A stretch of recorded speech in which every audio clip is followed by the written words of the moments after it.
They're yours. Hit that one more time. I am the number one determinant of the success or failure. Here we go. Of my students. Hey, y'all, you have a strong summer. Kick some butt next year. Thank you. Thank you. Appreciate you.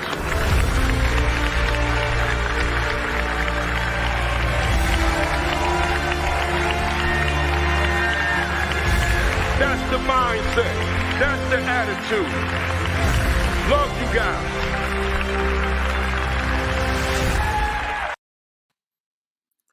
And we are live. Good morning. Greetings. Welcome. Come on in. Let me see who we got here this morning.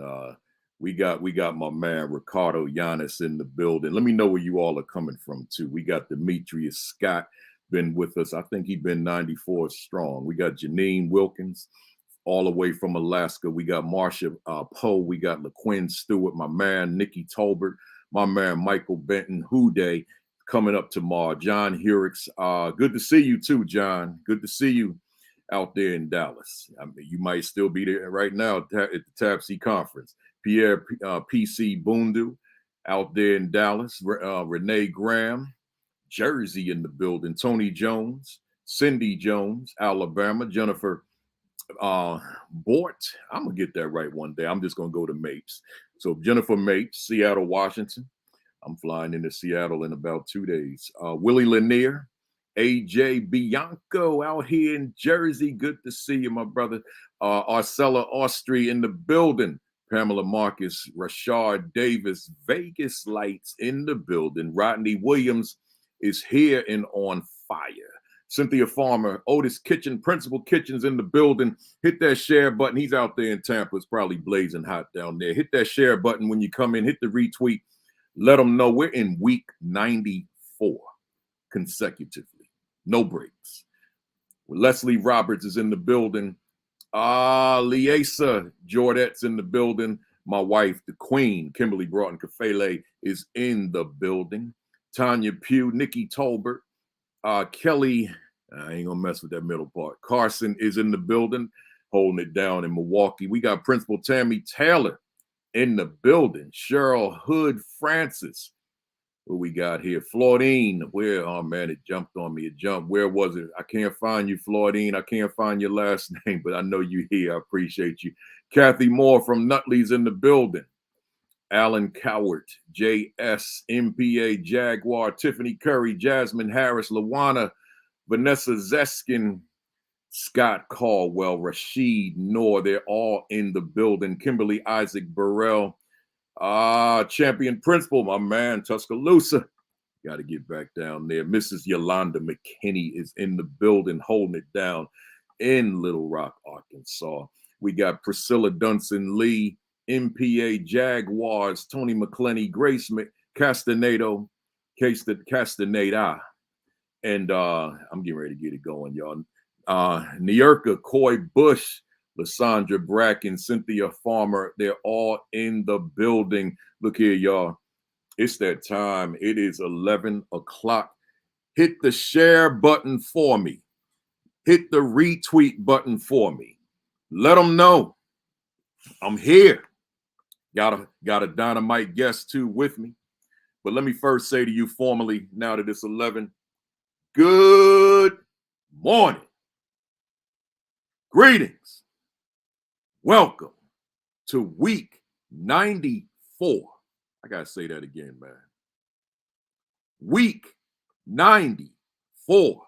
I mean, when I say that, I think about James Brown, man. I got to jump back and kiss myself. I haven't missed a week of the virtual AP Leadership Academy. And I don't know about you. I think I know. Because, you know, you checked in. You came here this morning. So I think I know. But I just want you to know definitively how I feel. You know, I always start this broadcast. I got to let you know how I feel. As I opened up school every day, I had to let them know how I feel. There's a reason for that. So let me let you know how I feel. I'm on fire. That's how I feel. I'm blazing, y'all. I'm blazing for a lot of reasons too. I'm gonna talk to you about them later, but I'm blazing, y'all. But see, I share that with you because I could keep it to myself. But I got leaders on the call this morning, man. I got people on the call who were called or who decided they wanted to be, depending on your perspective, they wanted to lead or they were called to lead. And you leading during some very difficult times. Oh, man. These are challenging times. They're always challenging, but they are particularly challenging right now. So for that reason, you got to keep them flames. You got to keep that fire raging. Yes, I want you to maintain balance in terms of your mental health, but you got to be fired up about this work. You got to be fired up about your students. You got to be fired up about your staff. You got to be fired up about your school. You got to be fired up about yourself. So for that reason, I'm on fire. Woo! That's how I'm feeling, y'all. That's how I'm feeling. Let's jump into it. You know, I normally at this point, this juncture, you know, I got that quick motivational message, but I want to do something a little bit different today. Told my guest I'm gonna do it a little different. So I'm gonna take just a tad longer, a minute longer. You know, I got a question for you, and my question is: do your students know Dr. Carter G. Woodson? Once again, do your students know Dr. Carter G. Woodson? Why would I ask that question? You recall last week, I read to you, no, I didn't read to you, I recited from memory, a passage from The Miseducation of the Negro, one of his 16 books, Dr. Carter G. Woodson, that he wrote, this one in 1933, that was my pathway into the classroom as an elementary school teacher back in Brooklyn, New York City, 1988. That book, that paragraph was my pathway. So I shared that with you. But I didn't really talk about Carter G. Woodson.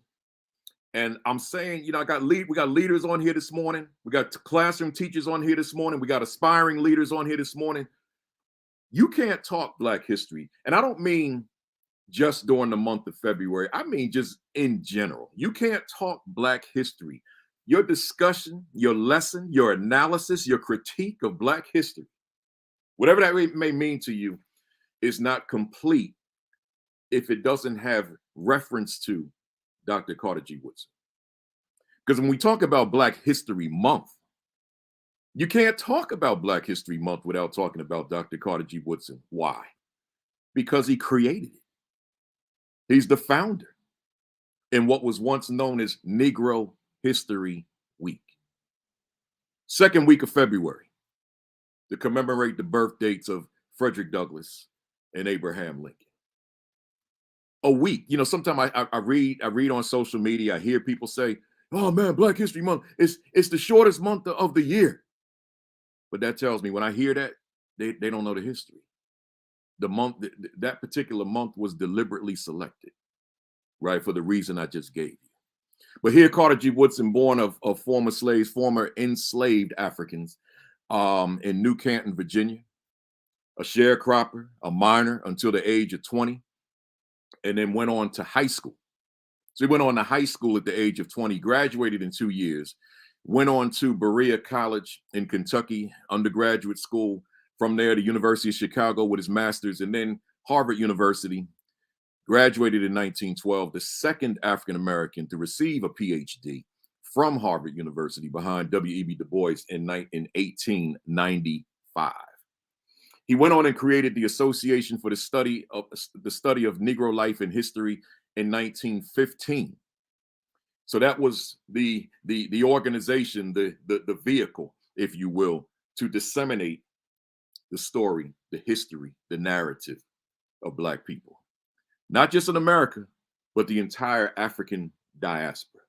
So in 1926, with the idea of Negro History Week, which was really rooted in Omega Psi Phi, who had created at Howard University Negro History Week and Literature, or Negro History and Literature Week, I should say.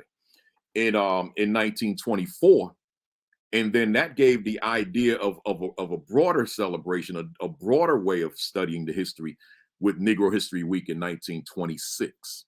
So, but the Association for the Study of Negro Life and History became the vehicle, and it was funded by various different philanthropic organizations to get the information out there. So, and then also in 1915 he launched the Journal of Negro History. So a lot of things happened in 1915 as it related to Dr. Carter G. Woodson. Went on and as I said, launched the Journal of Negro History, which continues to exist to this day, right? And then so much more I could say, but then he went on and made his transition in 1950 at the age of 75. So just want you to have that little backdrop. You know, we can go on and on. If you're interested, you can go on my Facebook page. I posted a video this morning. It's a video of Dr. Carter G. Woodson, a rare footage, but it's only in video. He's talking, but you can't hear him. There's no audio there, but just the 35 seconds of seeing him kind of in motion at his home, in his office, in his home, it's a good watch. So 35 seconds, go to Principal Kafele on Facebook and you can check that out. Enough said there. Quick announcements to the first timers out there. Welcome to you. Glad to see you. Glad you're here. Don't let this be your last visit. Come on back. And if this is your first one, make sure you go back and watch the previous 93 sessions. This has been going on for 94 weeks. So there are 93 on my YouTube channel called Virtual AP Leadership Academy. So go on and check that out later on. Binge watch them all. Second announcement, I told you last week, I'm going to reiterate it. I'm a columnist now for Learning Forward. That's a professional development organization. They have a magazine called Learning Forward, and I'm a columnist for this year. So I wrote my first article for them recently, and it's in the February issue. So just go to learningforward.org and look for the magazine and check out that article that I wrote entitled "Leaders Can Build Community Even in a Divided School." Once again, leaders can build community even in a divided school. Always, I got to let you know about my most recent books. Let me move this out of the way. The Assistant Principal 50 and the Equity and Social Justice Education 50. So you get them wherever books are sold, wherever you buy your books, Amazon, Barnes and Noble. You can go to principalkafele.com. Wherever books are sold, education books are sold, you can get them there online. You know, they don't carry my stuff in the stores, but that's for another day, right? But you can get them online. I'm rocking the Negro Leagues jersey as always. I've never been on here without doing so. This is a little known team, the Berkeley Pelicans. A lot of people don't realize that California had a team, a Negro League team, but this is the Berkeley Pelicans, and I wear these with pride. I wear Black History every Saturday when I'm on here. And that's it for my announcements, because I got an extraordinary guest on here today. I got the man, the myth, the legend. I got Sharif El Meki in the building. So I'm going to bring him up right now. So let's do that. And here he is. Here's my brother. Good morning to you, Sharif. How are you this morning? Man, woo. I'm fired up. Bro. Good morning. Appreciate you. I appreciate you being here. You know, I gotta ask you, how you doing within this pandemic? Yeah, man, it's been rough. I think like everybody else around the globe, so many people around the globe, lost a loved one, our matriarch, my aunt Vernice Bond, who was, my mother's aunt, and just very close, as a family, with her. We've all caught it at different spaces and stages, and at the same time, I recognize like just the privilege, that we have, and the blessing that we have, because I know that people have, really suffered tremendously, throughout this process, man. And as we also started an organization right before the pandemic, so which is its own challenges of doing that. So both personally and professionally, and I was one of the naive people that thought it was going to just be like a couple weeks of bad flu type of situation. Like I remember I was going to visit the old school that I was the principal of, Shoemaker, and on a Thursday, and they were, and I called like, hey, I'll be there tomorrow, and they're like, hey, we're actually closing tomorrow. because of the pandemic, and but we all thought like, all right, I'll see you in a couple weeks, Yeah, yeah. So And life hasn't been the same ever since. nah, at all, at all. Yeah, well, my condolences to you and your family. Yeah, appreciate that. Yeah, Appreciate that. definitely, definitely. You know, I always ask folks. We're coming off of yet another week, and I got a question for you about it. How was your week? But specifically, what were your wins last week? Give me an example of just a win that you had, because there's somebody out there watching today or will see the recording later. And I use whatever vehicles, whatever mechanism I have to inspire somebody else. So what Mm. was one of your wins last week that you want to share? Yeah, I would say a big win for me was I had the blessing and honor to participate in a Pahar leadership retreat. And so to be able to actually have, one, to be in nature, in this beautiful space, but have the time to think, and really process and go deep.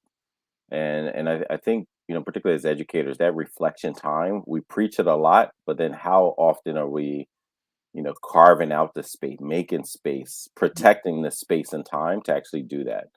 And you shouldn't have to go, halfway across the country to find that time and space, although finding curated spaces, whether it's as an individual or as a cohort, is absolutely important. It could be a room in your house, it can be a yard, it could be a walk on the trail, it could just be you wherever you are, but finding time to be in the moment, being present, being one with your thoughts to really be as deeply reflective and making that a habit. Yeah, And so that to me, that would be the big win for me last week, being able to actually do that, and not in these, small tidbits, and then it's interrupted and then distraction, but actually to have a sustained time to think. Like I just don't take that for granted. I think it is a tremendous uh, lever that's probably underutilized a lot.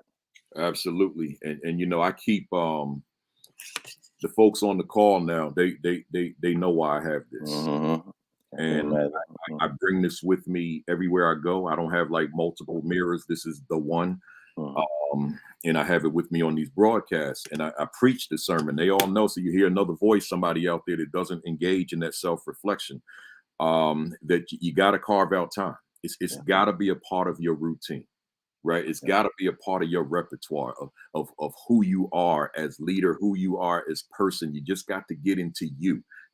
Just block everything out, including other people, and just go deep into yourself. So it Mhm. matters. I'm glad you said that. I want to share your bio. I want people that out here that don't know Sharif El Meki. If they don't, I don't know where they've been, but I want them to They know. been working. That's what they doing. They like, we ain't got time for all that. Like we working, Work. Let me let them know who's here. To the folks out there, Sharif said, he said you could cut the bio down or whatever. I said, no, I ain't cutting this down. They need to hear it all. Sharif El Meki is the founder and CEO of the Center for Black Educator Development. The center exists to ensure there will be equity in the recruiting, training, hiring, and retention of quality educators that reflect the cultural backgrounds and share common socio-political interests of the students they serve. The Center for Black Educator Development's core work is rebuilding a national Black teacher pipeline. Again, rebuilding a national Black teacher pipeline. The center is developing a national relevant model to measurably increase teacher diversity and support a sustainable, predictable, highly effective, robust national Black teacher pipeline through 4 pillars. Get this, y'all: professional learning, pipeline, policies, and pedagogy. So far, the center has developed ongoing and direct professional learning and coaching opportunities for aspiring Black teachers and other educators serving students of color. The center also carries forth the historical legacies of SNCC, Student Nonviolent Coordinating Committee, and CDF Children's Defense Fund Freedom Schools, Black Panther Party Liberation Schools, and independent Black schools movements by hosting a Freedom Society Literacy Academy that incorporates research-based curricula and exposes high school and college students to the teaching profession to help fuel a pipeline of Black educators. Before I go to the next section, which I'll be closing in a minute, hit that share button, somebody, because just based on what you just heard, somebody needs to be on this call this morning. Prior to founding the center, El-Mekki served as a national, I want you to hear this now, because particularly because of who's in the audience, as served as a nationally recognized principal and U.S. Department of Education Principal Ambassador Fellow, and served as a volunteer member of the Biden-Harris Education Policy Committee. El-Mekki School Mastery Charter Shoemaker Campus was recognized by President Obama and Oprah Winfrey and was awarded the prestigious EPIC Award for 3 consecutive years as being amongst the top 3 schools in the country for accelerating students' achievement levels. The Shoemaker campus was also recognized as one of the top 10 middle school and top 10 high schools in the state of Pennsylvania for accelerating the achievement levels of African-American students. That's big, y'all. Over the years, El-Mekki has served as a part of multiple U.S. delegations to various international conferences on education. He is also the founder of the Fellowship, Black Males Educators for Social Justice, an organization dedicated to recruiting, retaining, and developing Black male teachers. El-Mekki blogs on Philly's 7th Ward, is a member of the 8 Black Hands podcast, which I watch faithfully every Sunday night at 9 o'clock Eastern time. Just go to 8 Black Hands on Facebook or YouTube, and he'll be there with the crew, the other 3 individuals, and that's every Sunday night, 9 o'clock, which I watch faithfully, and serves on several boards and committees focused on educational and racial justice. So with that said, I introduce to some and present to others formally now, my man, my brother, Sharif El Meki. Well, and hopefully your audience is still awake. Well, grateful for that they awake. I appreciate it. They fired up. Let me ask you real quick before we get to my standard intro questions. As African Americans, you and I and many in the audience, we're actually born into Black history, right? It's not like something that we go and read and study in isolation. We're born into it. So as we're born, we're making history. We are that history. We're a product of that history.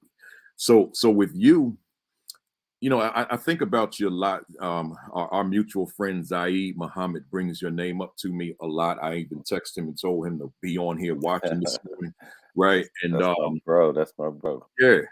And he always makes reference. I mean, anytime he says your name, he says it in conjunction with you being a Black Panther Party Cub. He says that all the time. He says he's a Cub. So what I want you to do, tell us what Zaid means when he says Black Panther Party Cub, and tell us the significance to who you are of being a Cub, the significance of who you are and what you became as an educator. As a Black educator, I might add. Yeah, no, I appreciate that. And I'd also just point out, not only are you a listener and supporter of 8 Black Hands podcast, you've been a guest. So the first episode that folks should look up is the one where you were a guest, and they'll find that your wise comments are in the chat weekly, and that people can just derive from your experiences of like a path forward. So I would say and shout out to brothers. I think he's one of the North Stars and clarion call in the midst of a whole lot of cloudiness and chaos and distractions, right? Like I deeply appreciate like how he centers conversation. He comes back, he's consistent and genuine, right? And calling, and what he tells the Cubs is Cubs to the front, like Cubs to the front. But I would say, you in relation to my being a Black Panther Party Cub, and you mentioned Black people being born into history, for a long time, I just thought this was just regular life. Like I didn't look at it like, oh, I am, I was born in, but for those who don't know, a Cub is is referred to, someone who had one or two parents who were Black Panther Party uh, members. And so had the blessing and honor of not only having my two parents who met and married in the West Philadelphia branch of the Black Panther Party, but my father had two cousins, so two paternal cousins also in the Black Panther Party.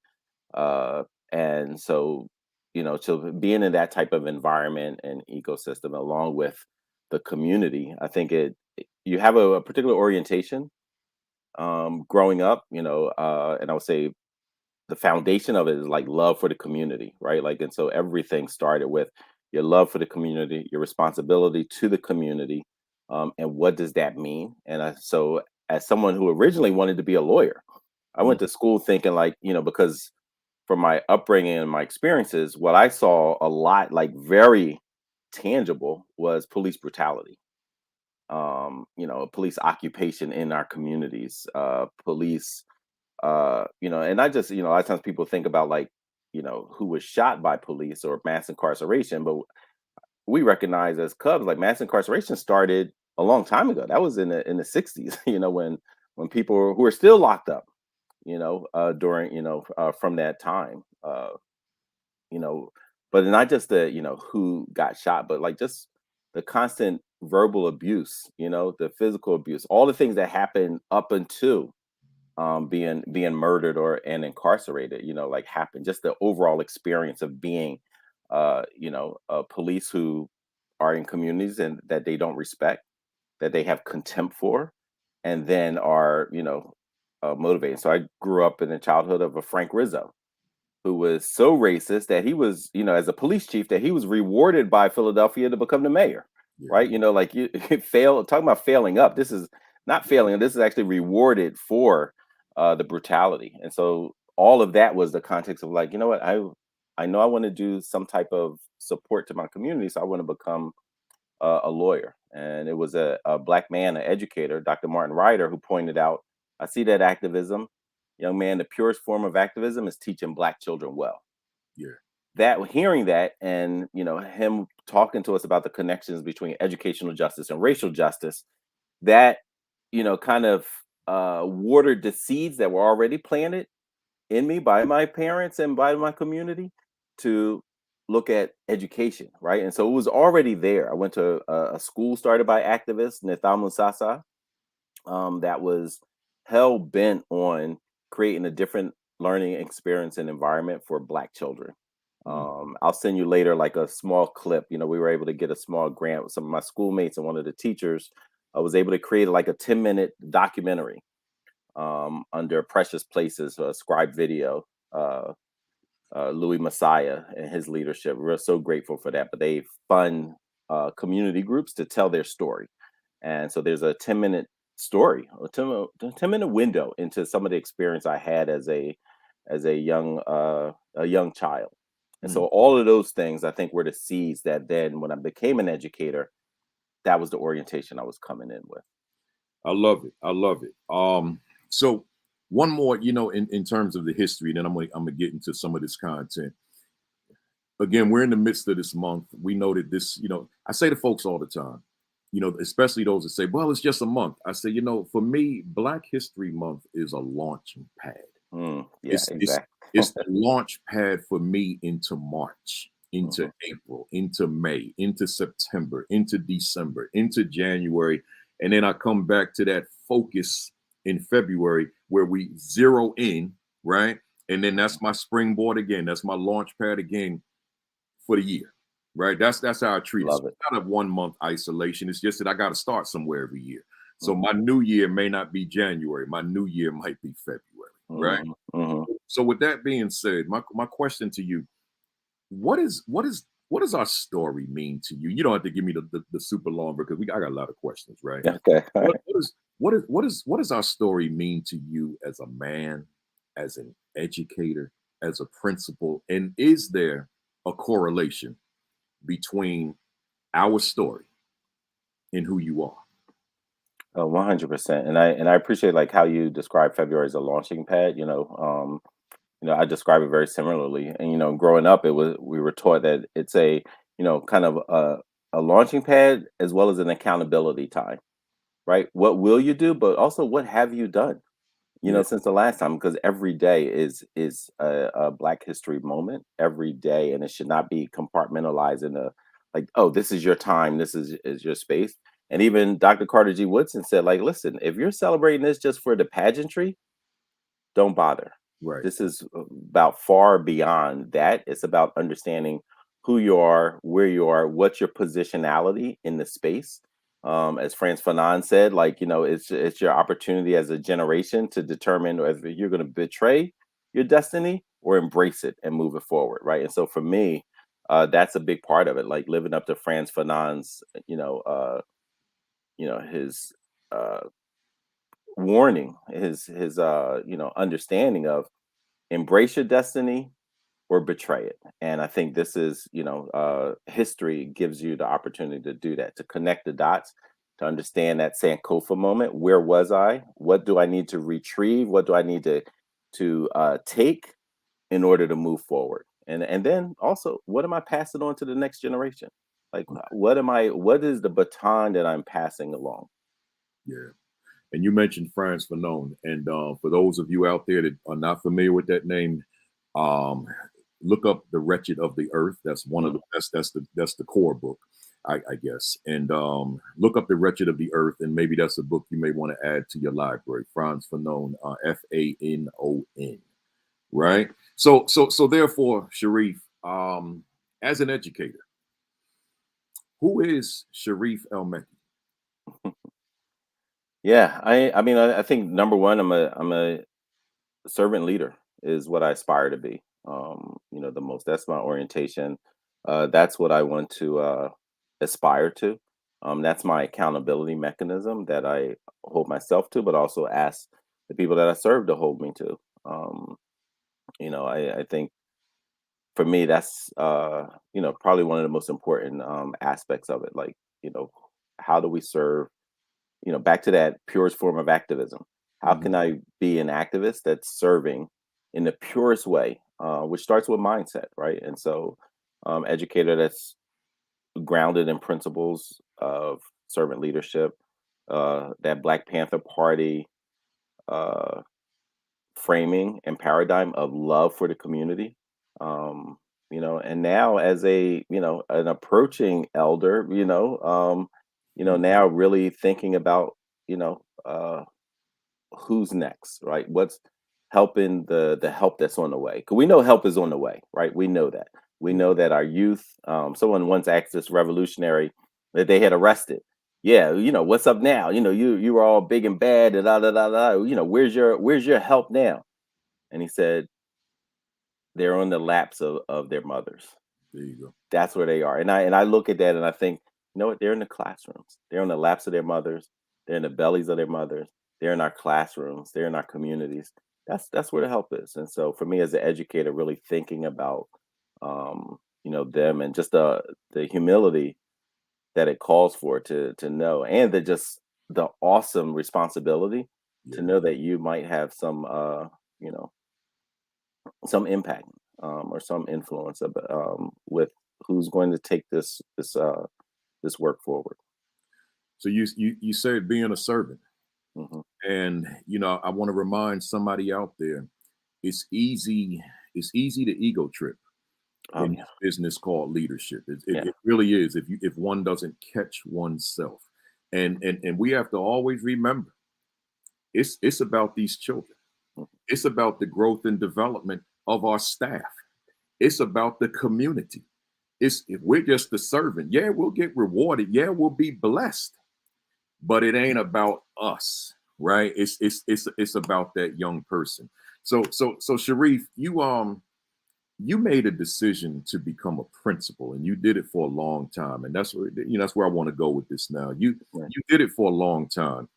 Um, there are a lot of reasons as to why somebody would want to become a principal. When I think back on my days of making the transition and my why do I want to do this?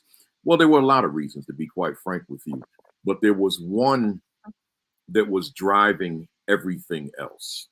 So my question to you, and just to give the one was the empowerment of my young men who happen to be 99% African American, right?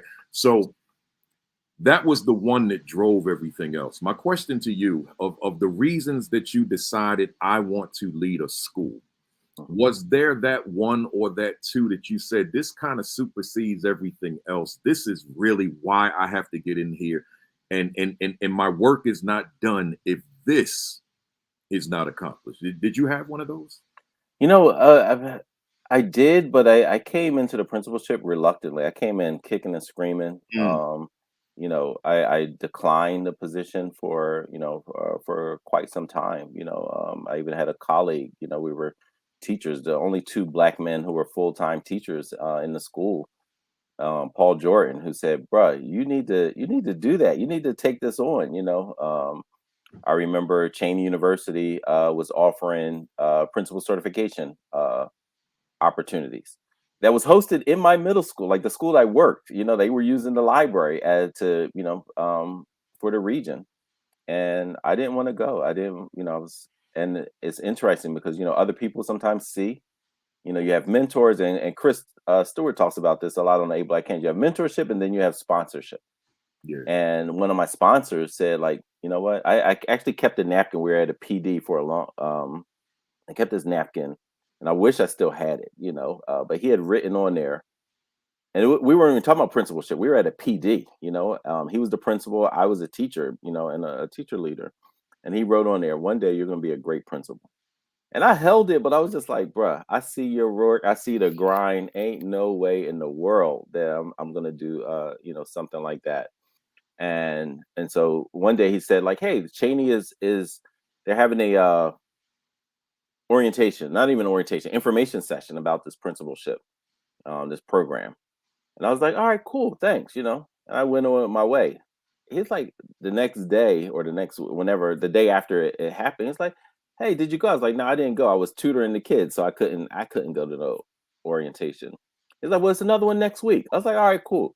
And I had the same, you know, it was the same day, and you know, I was usually after school. People could find me in my room working with students. This man, that next week, of course, I had no plans on going. He comes to my room with pizza and says, "Hey, I'm going to cover your tutoring class. Go ahead to the meeting. I'll run the tutoring program." Now, this is a principal, you know, and this is a white man principal, mind you, right? Charles Delfonso, Dr. Delfonso. He comes up, does the tutoring, right? And then I had no excuse. Like, he was standing there like, no, you should go. And so I went. Um, Wow. Ended up going, signing up, getting the certification, and then even when the jobs were offered, I was like, no. I was at my first school for 10 years, you know, and so I was like, I'm not going anywhere. Like, I could just see myself being there forever, but eventually taking it on. But black male educator, Juan Baum, told me once, we were at dinner at a mutual friend's house, and he said, "Why don't you want to do it?" And, you know, this after I had declined, you know, several positions, and like, no, I'm good. He said, "Right now, you're stirring a pot, and you're doing it really well." He said, "As a principal, you'll be able to stir multiple pots." And he was talking about, you know, influencing, supporting. Yeah. And that, to me, that's really one of the things that kind of captured. And the principal that I was serving under, Dr. Cartwright, you know, she at one point she said, "You know what? You never asked me what I thought you should do." I was like, "Well, I thought you would want me to stay. Of course, I just assumed." She's Yeah. like, "I do." She's like, "But I can't teach you anything else." She said, "The next round of your lessons, you know, should be, you know, somewhere else." She's like, "You can always come home, baby, but you know, you should challenge yourself and provide support in other spaces." And so I ended up going to, first place I was a principal was Shaw Middle School, which was where I saw the inequity. People talk about inequities in schools from district to district, state to state. How about from street to street? You know, because I saw where I started, where I was raised, you know, my first 10 years of education, and then saw what it was, you know, at Turner Middle School, and then saw what it was like at Shaw Middle School. And it was radically different. Wow. That's an interesting ride, So right? yeah, So a lot of folks were pushing and challenging and they saw holding me something. accountable, right? Like, as far as like, hey, what, don't be comfortable. They Push saw yourself. they saw in you what you may not have necessarily seen in yourself in that leadership capacity, and And that's always a good thing when we got people around us who will let us know of just talents, characteristics, traits that we have that we take for granted about ourselves that we don't realize could benefit someone else or just enhance our own lives for that matter. Yeah. You know, Sharif, there's probably someone out there watching right now, or someone who will see the recording later, or just someone out in the universe that is a first year AP or first year principal who came into this business at the least appropriate time, a pandemic, right? The least favorable time would be a better way of saying that. So, like I was talking to a principal a VP, an AP the other day, and the AP said to me, they said, "Look, all I know is pandemic leadership. I don't know anything else, right?" God bless the leaders during this time. Like that when he said it, he said, "I don't know the world outside of this. This is what I know about leadership."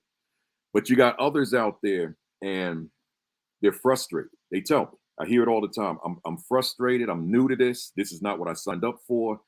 I don't know if I'm going to stay in this. I was at the TABC conference Thursday. Texas Alliance of Black School Educators, and two teachers ran up on me and they said, "Principal Kafele, we're out." Now they're at the conference, so that tells me in and of itself they're dedicated. You came to a conference. They said, "We out," both of us. They said it's too much. So here's what I want to ask you. What could you say to that individual out there right now, particularly in leadership, new leader, to encourage them to keep that fire raging, to hold on, to not give up in the midst of this pandemic? Man, and it is hard, and and I'm always cautious to tell people what to do because there's so many things and dynamics and just the individual lived experience, and so I hope folks will bear with me, right? Like it's not like don't want to be toned up like this is what you should do, blah blah blah. You know what I mean? I really try to avoid those kind of situations. Well, But what I before you go, let me say this to you on that.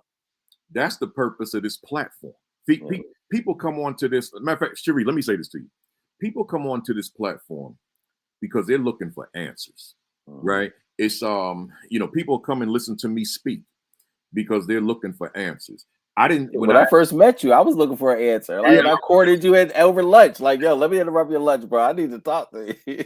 and it was interesting. Like when I asked you about your wins, I didn't share mine. But I got to say this. I'm gonna get a question back to you. I'm in Grand Prairie, Texas on Tuesday. I'm talking to APs for 6 hours, 2 large groups, one 3 hours in the morning, one 3 hours in the afternoon. Both groups, I said, "Does anyone in here watch the virtual AP Leadership Academy?" All them hands went up. I'm like, "Huh?" Then I go to TABC on Thursday. How many of y'all watched the virtual AP Leadership Academy? Oh, see. So in other words, I don't have to ask why, because it's not entertainment, right? It's they I ain't singing no song, right? They're on here because they're looking for something, and I'm not the only one on here. I got these guests like yourself with all this wealth of information. So I'm saying that to you to say, don't worry about that, because there's somebody on here right now that tuned in because they saw your name as a guest and they want to answer. Well, I mean, all right, I appreciate that push. Thank you. And that framing. I would say 2 things, come to my mind. I think one is like try to build the community that you need, like reach out and platforms like this, leaders like you, other folks, doing it alone in any context is going to be hard,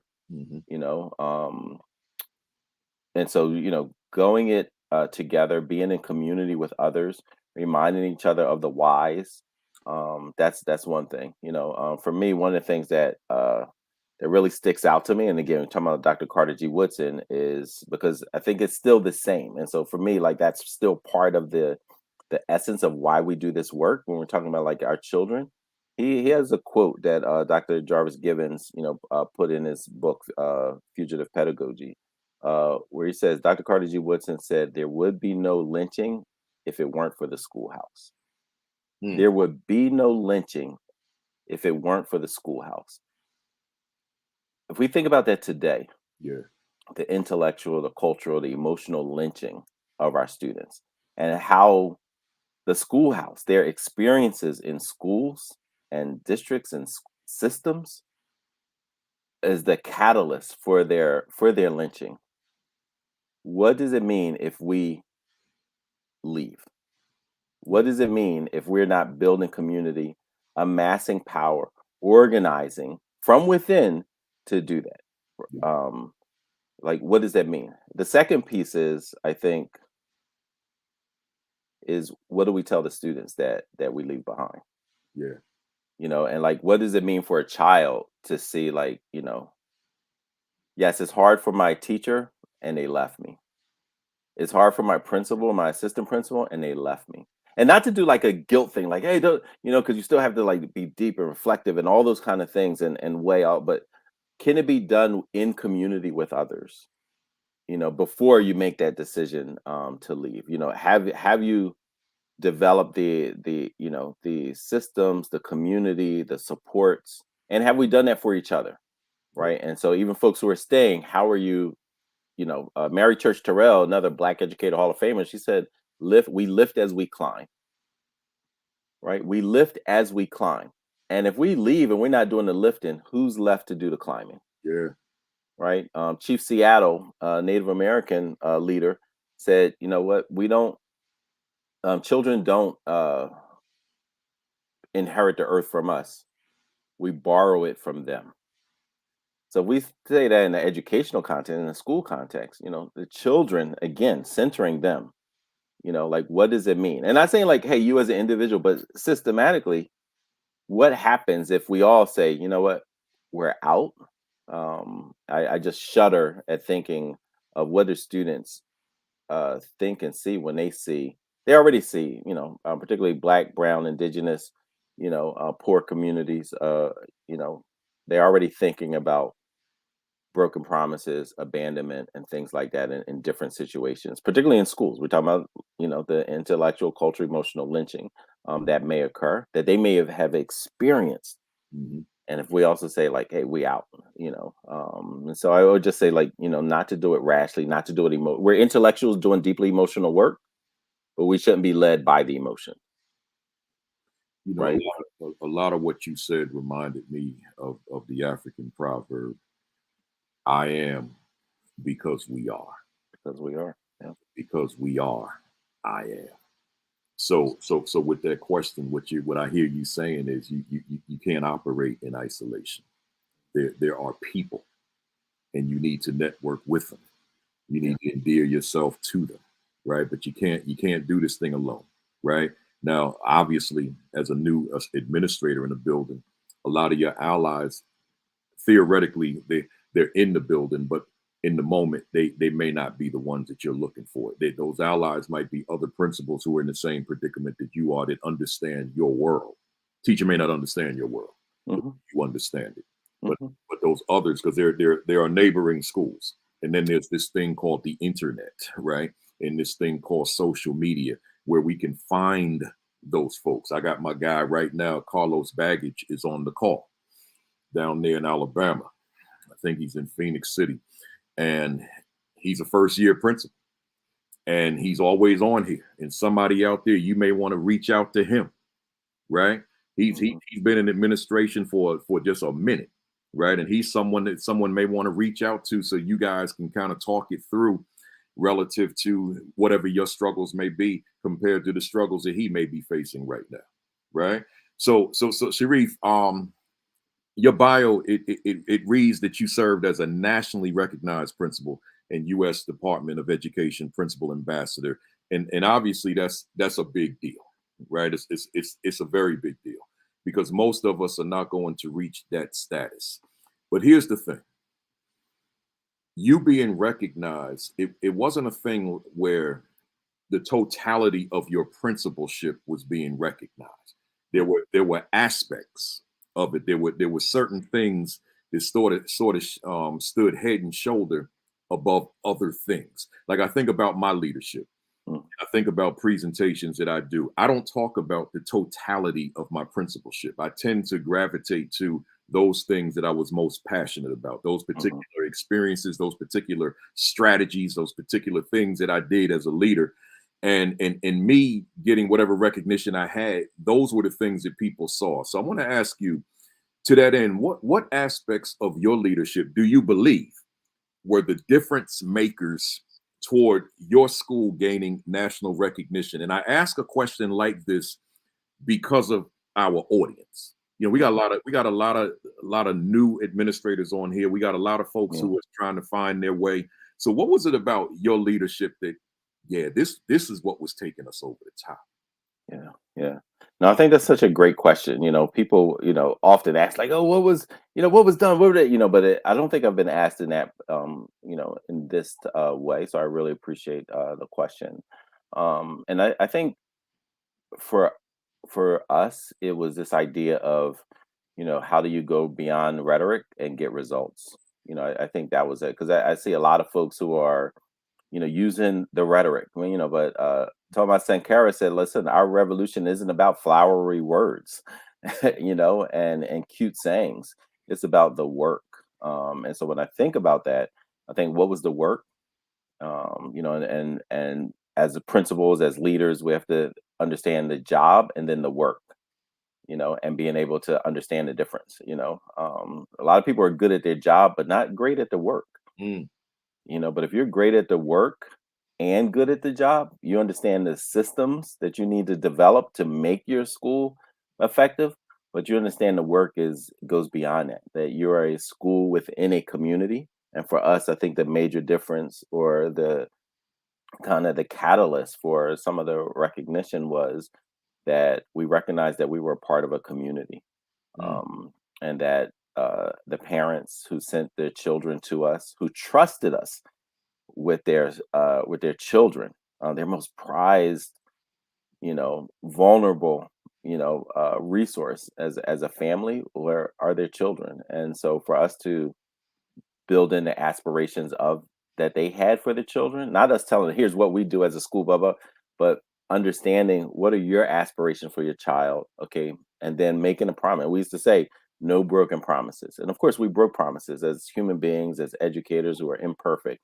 But to have an orientation towards our goal is not to break promises that we made to families, right? And which means that we're making a commitment to families. And to have that type of orientation is, very different. It wasn't like, oh, we're here, here's the service we're going to provide, and we'll see you at the end of the day, week, end of the year type of thing. It was, no, please come in and hold us accountable. And so being willing to be held accountable by students, by our staff, by our community, for me, I think was just a different, and I didn't take it as like something different. This was just how we how we work.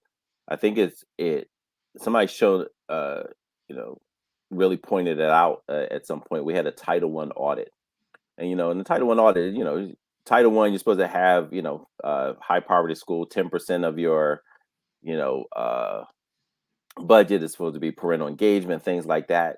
It wasn't about like the budget. If we spend it and check the box. So when they came in and did the audit, um, they said they had not experienced where families were, and they did audits all the time. They didn't experience how families and their aspirations and how they held us accountable were integrated, in such a deep way. And I think that's what drove. I know that's what drove our results. Those relationships, understanding, but not just, oh yeah, we're good partners. Can you come sell pretzels? It was like, no, can you hold us accountable? And ask, how do you want to be communicated with, mom, dad? How all the people talk about, like, I never see a parent. We never not saw parents. Like, I don't even, and it wasn't just this last school that I was in for 11 years. It was how I was raised and trained within the school, but it was also the orientation that I think my parents, my teachers, my mentors and sponsors, held the bar. So yeah. Yeah, well, I'm hearing, I'm hearing community. I'm hearing family. I'm hearing servant leadership. I'm hearing it's all about them, Yeah. as opposed to, again, as I said before, it being about me. And you know, I'm thinking about as you were speaking that leader is trying to lead without having been embraced by the staff, by the parents, by the children, by the community, etc. You can't do it. And clearly your model demonstrates that it's a holistic, it's all about us, right? So with that, I don't believe that a school can achieve at the highest possible levels without a solid team. Hmm. Oh my gosh. Yeah, Say that again, bro. yeah. The team has got to be intact, and we spearhead that.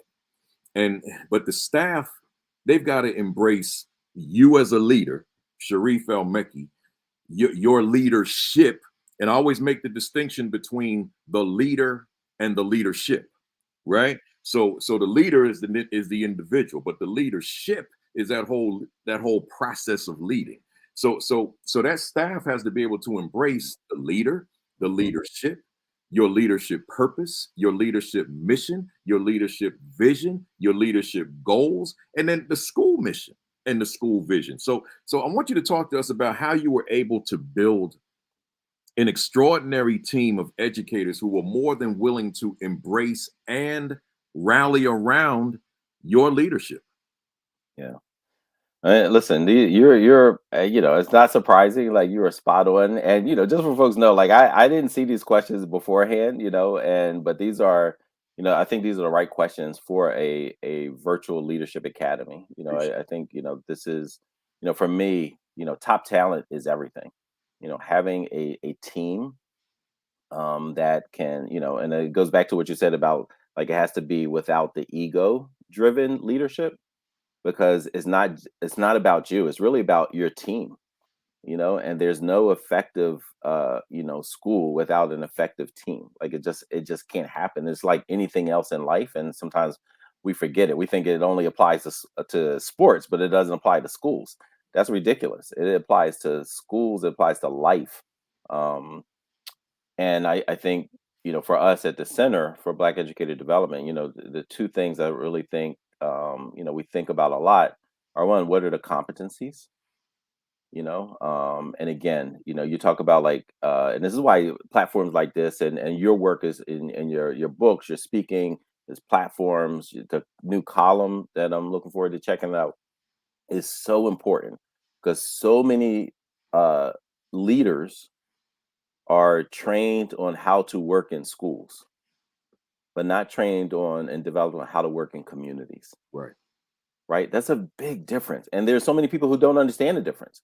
I might be trained to work in a school, and that has no bearings on my success in working with a community. And not just community as far as, like, families and stakeholders, community within the school, within that same building. I'm trained to work in a school, but a school, almost without people, without human beings. Yeah. And so for me, this idea, like, what are the leadership competencies that are important? How do we drill down on those? How do we, tell stories about them? How do we build values from them?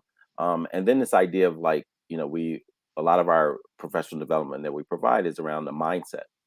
What is the mindset? Because mindset drives everything. What is the mindset of the leadership team? We actually wrote a toolkit, a retention toolkit for, and when we wrote this toolkit, a retention toolkit, like, how do you retain teacher activists, and particularly we were looking at Black educators, in particular, how do you retain them? Because a lot of people are talking about, oh, we want to recruit Black educators, we want to recruit Black men, but it's almost like they're approaching it from a safari position. Look at that elusive Black man walking down the street. How do we get them into our school? But suppose the retention toolkit was really, how we envision, like, suppose this was for leadership, not for the principal.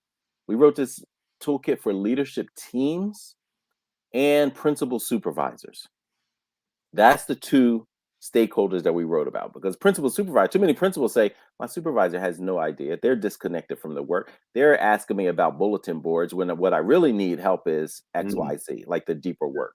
Right. And so suppose a principal supervisor had better support and they were able to help a principal develop a leadership team.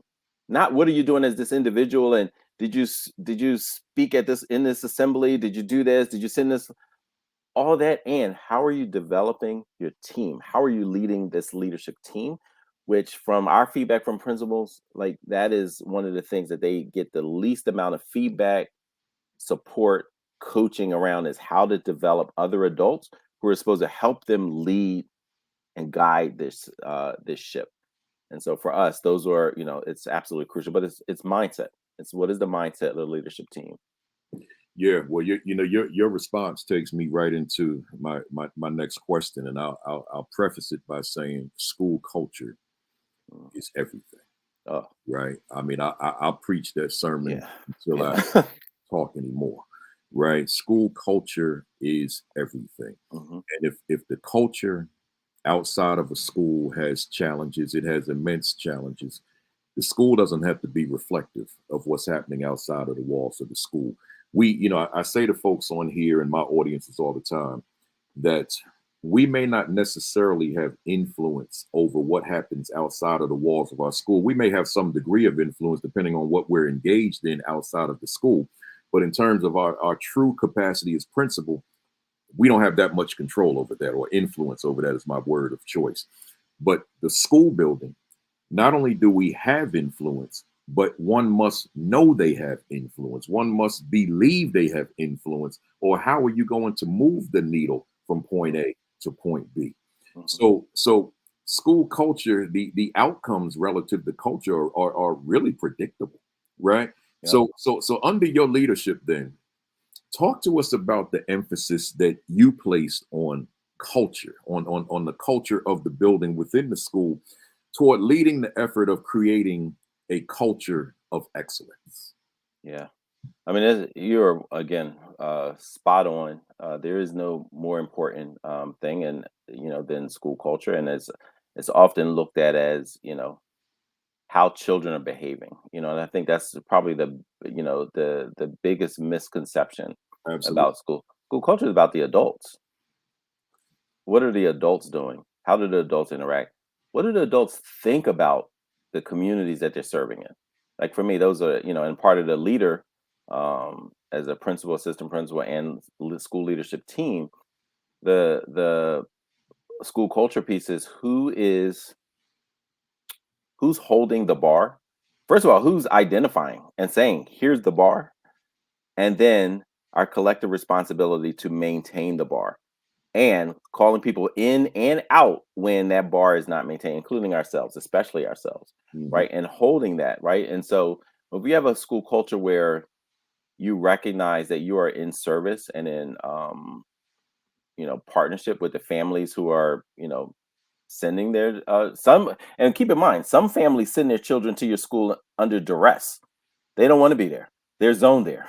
They Right. have to be there. They don't want child services coming to their door, right? Right. And so recognizing, all of the dynamics. And if you have a culture where you say, like, you know what, the culture here is we're going to be accountable, and these children are going to be loved and feel affirmed, even if they have to be pushed and challenged and even disciplined. It's going to be done with love and the servant leadership and this understanding. Like that's a different way of culture. If you say, like, you know what, this is going to be like, we're going to respect and challenge the intellectual capacity of our children and youth as well as our staff.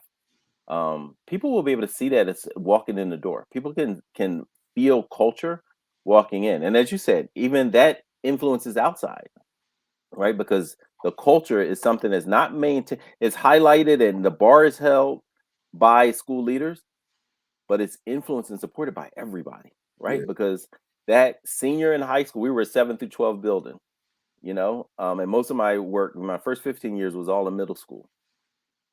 To see youth say, "Hey, we own this culture. We recognize this culture because the models in front of us are also showing deep respect, deep understanding." And I just tell a quick story. When I first became a principal, it was at a turnaround school. I was the third principal in 6 months. So somebody retired in June. Next principal came in and said they were going to take the helm, and that by December they're like, "I'm out." And then I came on. Hmm. And I remember one of the first. So here's one example of culture. So I went to visit right before the winter break, and at dismissal or close to dismissal, they had these PM afternoon announcements. the principal got on the loudspeaker and called out 2 kids like, "I couldn't find you today, but I'm gonna get you tomorrow." Wow. And I was like, Wow. what does that say about the culture of the school Yeah. to those children? But forget those 2 boys that he called out, they were twins. What does it say about everyone else? What does it say about learning, instructional time? What does it say about, community, all those things? The second piece, my first week at the school, so then we had the winter break. I came in, I was starting to meet students, had an assembly program. And, this was looked at, Shaw Middle School was looked at as one of the most negative, learning environments in the city as well as the state in Pennsylvania. Mm. And I remember having an assembly. I mean, this is middle school, mind you, fifth through eighth. Assembly program, hundreds of students in the auditorium. And I said, you know what? This is going to be one of the best middle schools in this city. There you go. They laughed. Yeah. They cracked up. They thought that was the funniest thing in the world. And what did that speak to? It speaks to the culture. That's right. The culture. And one of the, we mentioned Frantz Fanon earlier, and one of the things that he said was that the oppressed will always believe the worst about themselves. The oppressed will always believe the worst about themselves. Yeah. And this idea of, and we can take the ism, right? So we can, he said something about like imperialism. We can take that imperialism away and put something else there in place of that. But it was like, whatever those students were experiencing as children, as human beings, what the adults were, where they could have lower expectations, not only for students, but of themselves serving those students, serving that community. It said imperialism leaves behind germs of rot, which we must clinically detect and remove from our land, but from our minds as well. Mind goes back to mindset. How do we think about ourselves? How do we think about the people we're serving? Where's the, like what drives us to show up every day? And so all of those things, I think, speaks to, culture. Yeah. A couple months later, students started to understand and believe, like, what, actually, we are going to be one of the best middle schools. And I'm a contributor to the culture of making this one of the best middle schools. So much they started doing this chant. Um, Shaw will succeed. We are fabulous indeed. Mm. And this is what students would just say, like after they did something, you high five them and you celebrate them. And that's what that was their response. And it just started growing. And I'm like, I wouldn't have come up with that way of saying, but like they had just decided like, nah. Right. But it was still the adults, the leadership team that shared their mindsets, that shared their collective accountability, that Kuji Chakalia, collective work and responsibility to make it happen. I love it. A complete shift in culture. Mm-hmm. Culture drives everything. It does. When thinking about your success, and again, I'm asking the questions I'm asking because these are the questions in terms of your answers that the folks that view this academy need to hear. Mm. The motivation for wanting to get up on a Saturday morning and of the zillion things that one could do to tune in here live. Yeah, appreciate that. Yeah. So one of the things that folks who are on here on a regular know that I bring up frequently is instructional leadership. Mm-hmm. And thinking about the success that you've had as a principal, thinking about the transformation of a school, the shifting or transformation of even the culture. I want you to talk to our APs and new principals out there, and even veterans, about the ongoing need to prioritize instructional leadership. And as I always say, in the words of Brother Malcolm, by any means necessary. Yeah, 100%. This is another painful, secret about education is sometimes instruction is not prioritized. Yeah. You think about like all the conversations, all the decisions, all the systems, how much of it does not elevate, prioritize, instruction, from time management to decisions to hiring to who's teaching what and who, all of those things. And I think, and I could tell you as a principal, nothing was more frustrating when my supervisor stood up in front of all of us and principal multiple times and said, "I'm not an instructional leader. I'm a great manager." And I was like, "Why are you our principal supervisor then? Like who made the decision that was how are you going to coach people who are supposed to be instructional leaders? And you're saying, and like celebrating, in a way, like, yeah, Most, that ain't me, you know? Yeah, exactly. This is what I am. And it just struck me to think, like, you know what, this is so problematic. And the true victims of this will be students, and their intellectual development, and then, so if we prioritize, the most important aspect is the intellectual social development of our youth. It means that we have to prioritize the intellectual development of our coaches, and who are, leaders, and so I think for me, that's the most important, important part. One of the things that we talk about a lot, at the center is, we meet so many principals who say, can you develop my teachers? And they actually remove themselves from the instructional conversation. mm, And it's like, oh, develop them. And we're like, how are you developing? They're like, well, we get this pause. We're like, how are you developing yourself in this yeah, space? yeah, And how are you going to lead them? And it's I've been in many places where it's actually the teachers and the staff who are leading the work. The instructional leadership is with them, and some of the leaders are lagging far behind. Sometimes even often, I would say, undermining, right? Like, they have to be a part. It doesn't mean that you're the content expertise, but it means, for every single subject, but it does mean that great instruction, what systems undermine it, how to create a culture where there's intellectual, rigorous work happening, for every person in there. That you can model what does the lead learner look like, where you're challenging, where you're sharing, where you're thinking, where you're prioritizing. I'll give you one small example. mhm, Used to do some development for some leaders, and we started off with just the time management piece, and all the things that take away from time. Yeah, because a lot of times people think instructional leaders, they think like, well, I got to know chemistry and I got to know biology, I got to know this. mhm, It's like, no, do you understand intellect? Do you understand instructional standards? Like, what are the conditions to help students learn? yeah, Right. So part of what we did was look at time management, and there were folks who were like, well, I don't, I'm okay with instruction not happening right after lunch, because students need to, because we were trying to push them to think about their systems, right? I'm okay with, after lunch.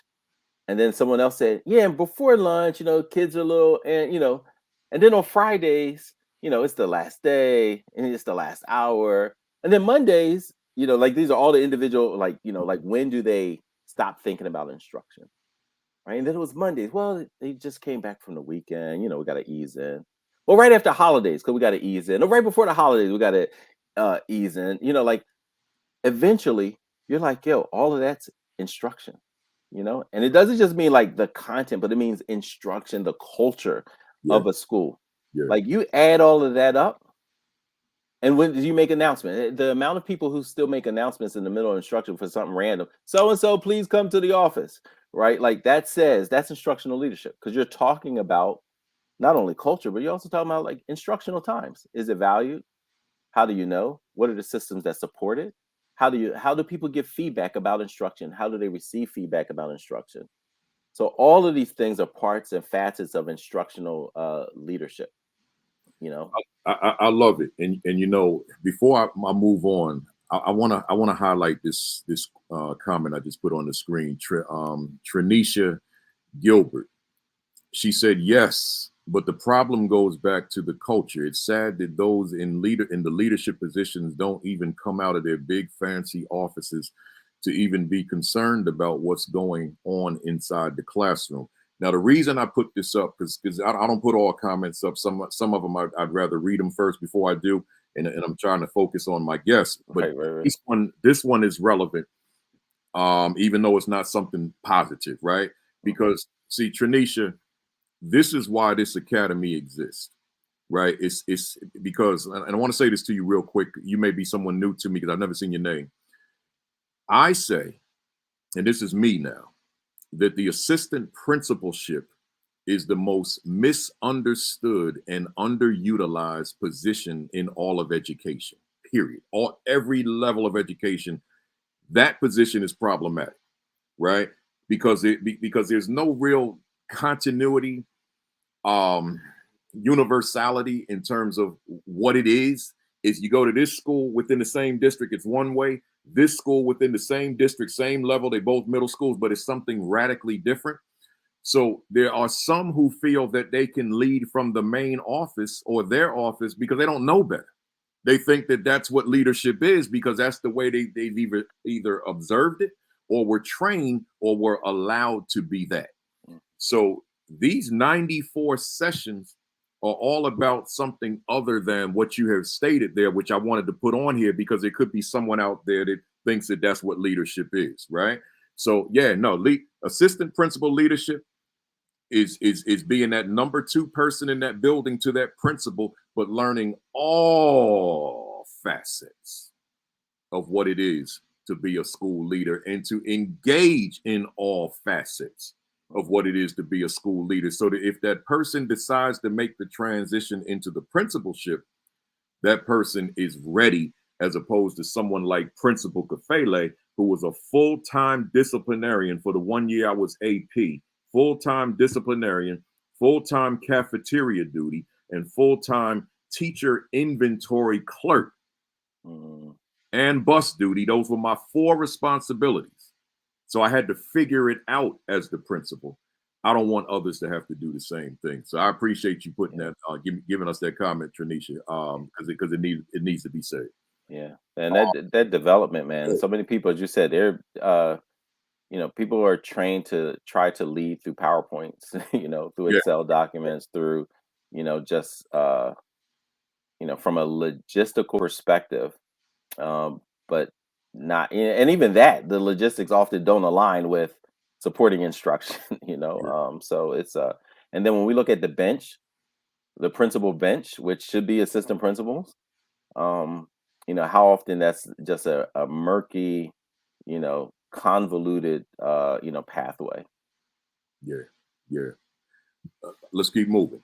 Now, you'll notice, folks, on your Facebook, Twitter, and YouTube channels, it's in terms of the topic today, high-level leadership, but it also says Black male teacher recruitment. I want to transition into that. Y'all hang with me. It's 12:14. I'm looking at maybe 12:45, right? Y'all hang with me. Hang with me. For those of you that checked in late, I want to read this brief portion of your bio where it says Sharif El Meki is the founder and CEO of the Center for Black Educator Development. The center exists to ensure that there will be equity in the recruiting, training, hiring, and retention of quality educators that reflect the cultural backgrounds and share common socio-political interests of the students they serve. The center's core work is rebuilding a national Black teacher pipeline. So I wanted to give you all that for those that may have checked in later on. And now for you, Sharif, this, what I just read, that's a huge, noble, admirable undertaking that you have undertaken to create that center that is so vitally needed in America and beyond. You left your school to do this work. Yeah. So my question is, what was your motivation for creating the Center for Black Educator Development? Yeah, that's you know what? In 2019, I could not talk about Shoemaker, the school I left, without crying. You know what I mean? So I would actually avoid, these type of questions. I'm like, oh, I'll start bawling. But Understood. I think, and I was, as I said, I was there 11 years, and it was in the community that I grew up in. And so just really, really passionate about the community and the love for that community and things. And I think it would have to be something really compelling for me to have left. And I love being a principal, and I love being a principal in that school. Talking about the right seat and the right bus, and heading in the right direction. And I would say, like, what really compelled me to create the center were 2 things. One, it was student voices. There was a young lady who actually wanted to be an educator, And she mentioned to me that she was traveling an hour on a bus to go flip burgers for a chain restaurant in a suburban mall. But what she actually wanted to do was learn about the art and science of teaching, to learn about the mindset, skill, and will of teaching. And she said, there's nowhere for me to do that. Mm. She said, if I want to be a teacher, she said, when I share that I want to be a teacher, and this young black woman, she was a junior at the time. She said, when I say, hey, I want to be a teacher, people say two things generally to me. Oh, you love kids. Why don't you babysit mine? Right. Yeah. And then two, oh, why don't you help me with this bulletin board? So if they're outside the school, they're like, oh, you like babysitting, you like children. And the other one is like, oh, come be my assistant. But again, talk about like leadership. Talk about, like the assistant principal who's only doing bus duty and not supporting the intellectual growth within, and listen, systems are extremely important. Not saying that, but like to be confined only to that. But also for a child to say, I want to be a teacher, and it's like, hey, let's just come do these bulletin boards or help me grade these papers, but they're like, what's behind the curtain of teaching? How do people think about planning? How do people what's the mindset necessary? What's the technical, the art and science of teaching? What's the as my good friend and scholar Dr. Kosua Lassane says, or what she's codifying is, what's the black teacher tradition? Mm. What does Carter G. Woodson, who was fired from Howard University, mind you, because he wanted to help. Just imagine that. People sometimes forget about talking about history. There's a black man who wanted to lead this, in a particular way on Howard University, and he was fired because of that. And so what did he do? He started going around to schools and just saying, I'm going to help develop principles, right? So you're carrying on this legacy of Dr. Carter G. Woodson, who was going around and helping school leadership teams, staff, and particularly school leaders develop. Here's the Black pedagogical framework. Here's the Black historical lens. And so we're drawing from that. And that was the reason why we wanted to launch the Center for Black Educator Development. Like, how do we advocate for policies that will support educational justice, teacher diversity being one of them? How do we, provide professional learning experiences? How do we develop a pedagogical framework to develop teacher apprentices? So a lot of the money that we raise is to give Black high school youth, Black college youth experiences of teaching. So they teach first, second, and third graders, right? And this is this Black teacher pipeline. Like, how many schools and districts, they reach out to us like we got Black teachers in our back pockets, bro. We're like, listen, no, that's not what we do. Yeah, we can make a referral, but that's not like the core of our work. We're not like headhunters for Black. We're not on the safari just finding Black teachers. What we're saying is, how about you create a Black teacher pipeline in your district? How about you stop ignoring these Black youth who are sitting in your high schools, and then so you're ignoring them, and then you're trying to recruit strangers to come to you invest in a table skirt for the warehouse for this teacher fair. So you got you got all the swag and stuff, and you're trying to get people, hey, come to my district, but you ignored the people that were in the district. You ignored the high school youth, right? And so what would it mean to recreate a Black teacher pipeline that started with Black high school youth, the learning that happens in communities, right? Because we go to some youth and we're like, hey, have you ever thought about teaching? They're like, heck no, I ain't gonna be a teacher. I ain't never gonna do this. It reminded me of that first question you asked about, what do you say to assistant principal who think about leaving? The same thing with the youth. They're like, man, I ain't never gonna be a teacher. No way. And we say, well, teaching is leadership. How many of y'all been called a leader? We used to have these why teach tours that our guy Roy Pace did. And I'll talk about the fellowship in a second. So we'd have the why teach tours, and we'd visit high schools and colleges and talk to youth about considering teaching. And initially a lot of folks were like, I don't know about that. You had some who were like, oh yeah, I'm all in, but others were like, I don't know about that. And we talk about teaching is leading a classroom. And how many of y'all have been looked at as leaders? Most of them raised their hand. We say, how many of you have been asked by another adult or a peer to support a peer, either academically or socially? They raise their hands. Yeah. How many of you have a particular content or a skill that you would love to share with someone else? How many of you love your community and children and youth? They raise their hands. We're like, That's the foundations of a strong teacher, right? But it's looking at different. Don't just look at your experience.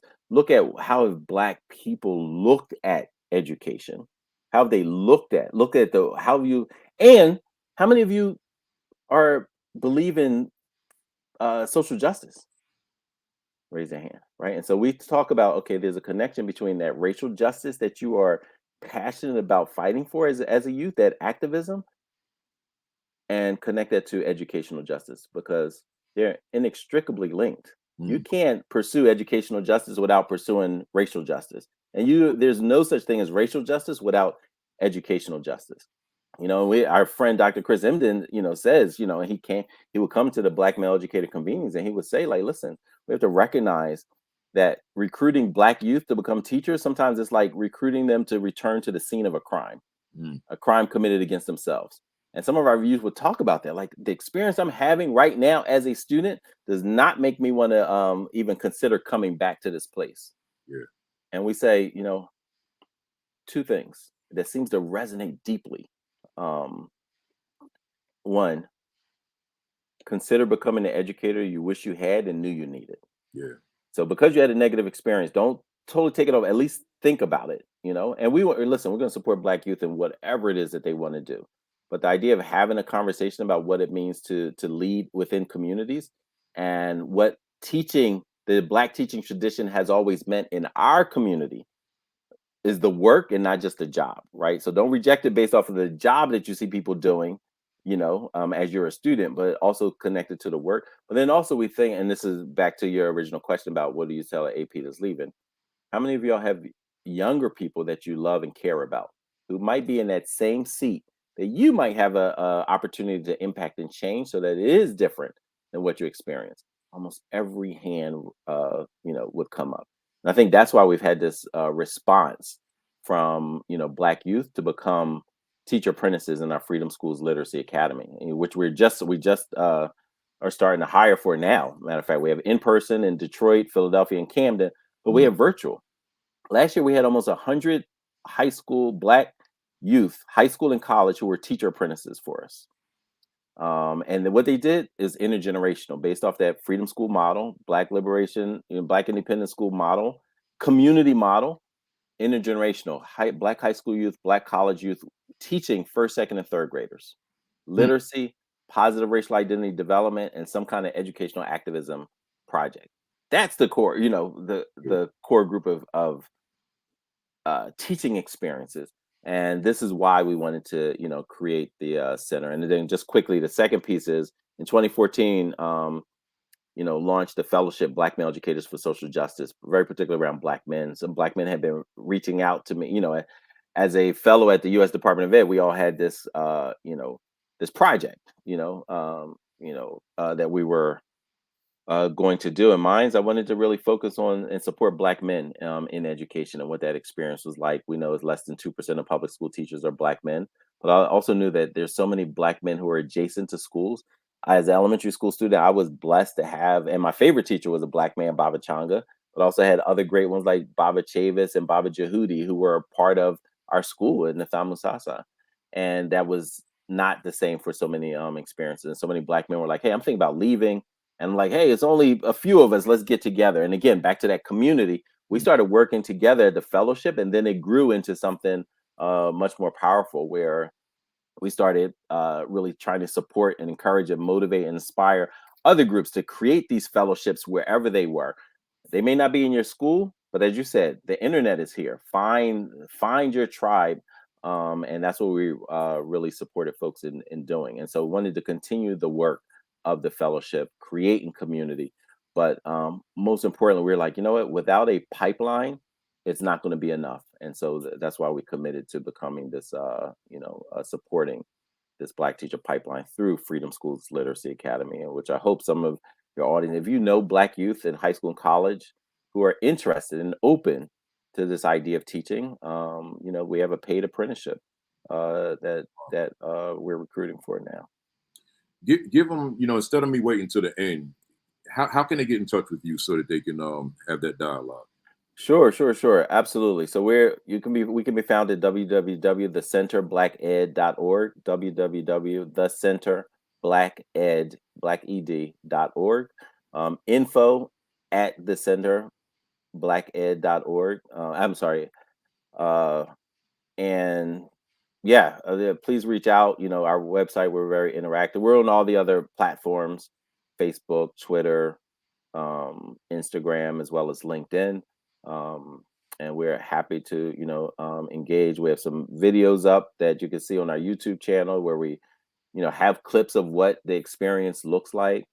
We've been blessed to have a couple, really positive articles where people shadowed some of the teacher apprentices, to talk about their experiences and learn. I'll send some of those. Well, I can just put them in the Facebook group.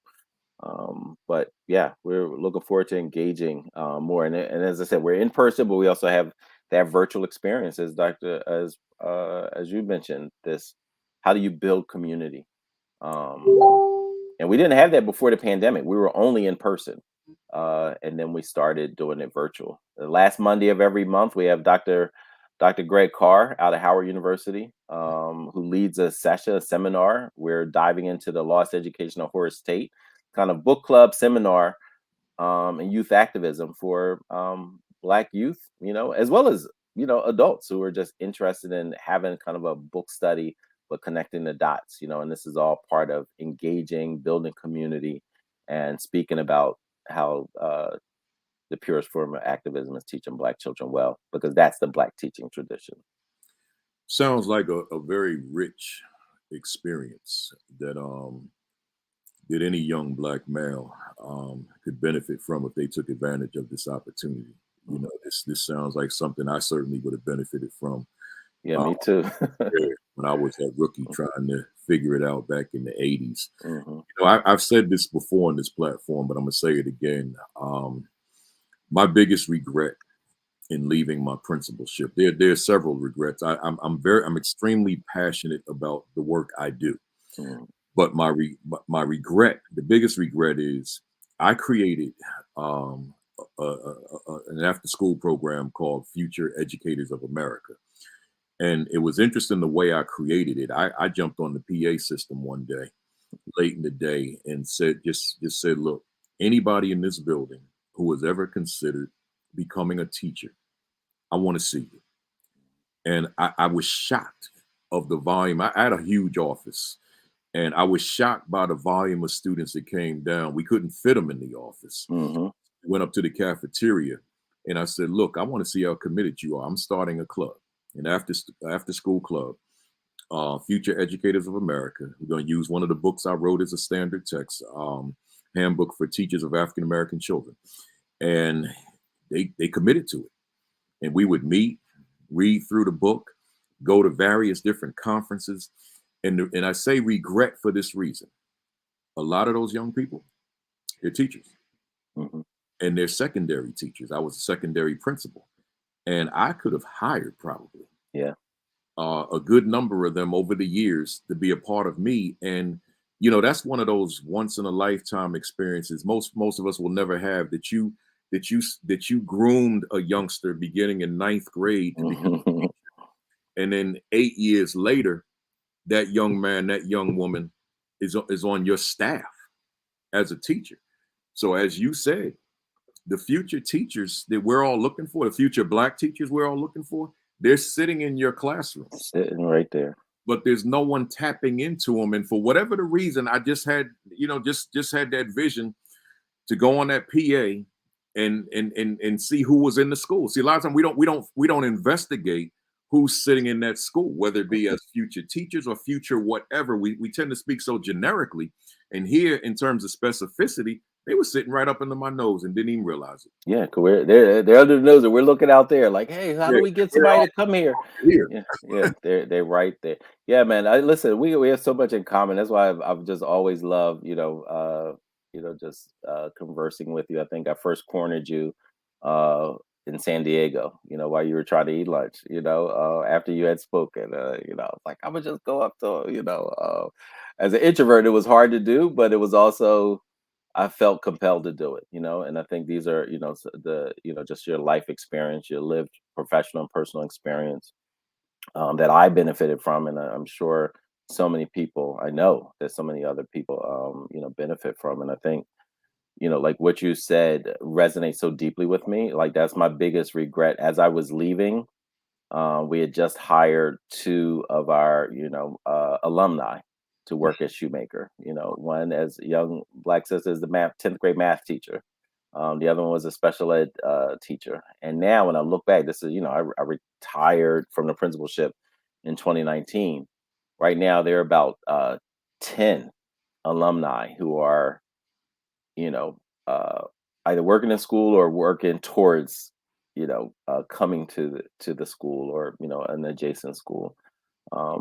And I just think about, and this is, and I think about, Dr. Donnell Waters, who's a principal in Dallas, Texas, who just one day reached out and like, hey, I want to come visit you, and I would find out that they're educators by accident because they would show up and say, hey, I just want you to know, like, X, Y. And I was like, this was before I even understood the importance of at least having a conversation. Like, hey, who's ever thought about leading a classroom, leading a school, starting a school, you Yeah. know?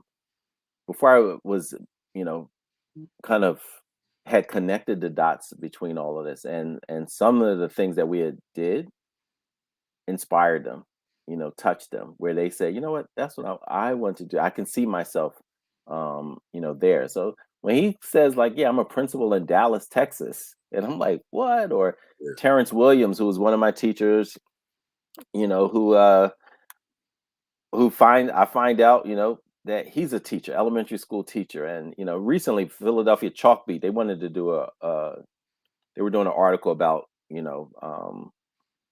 the connection of teachers and their legacy. And so they wanted to interview a couple of former teachers. I kind of put it out there just like, hey, former students. And it was just so touching last week to get that kind of response. So many like, I want to share my experience in your classroom. I want to share my, and I was just like, and these are like adults, and some of them talking about like that community. I had several of them who put their children, they're like, I had you as a student, as a teacher. Now I want you to have my children, while you're the principal, right? And so I would call it my grand students. I had grand students in my school because yeah, the choice, like they said, like, no, I want them there.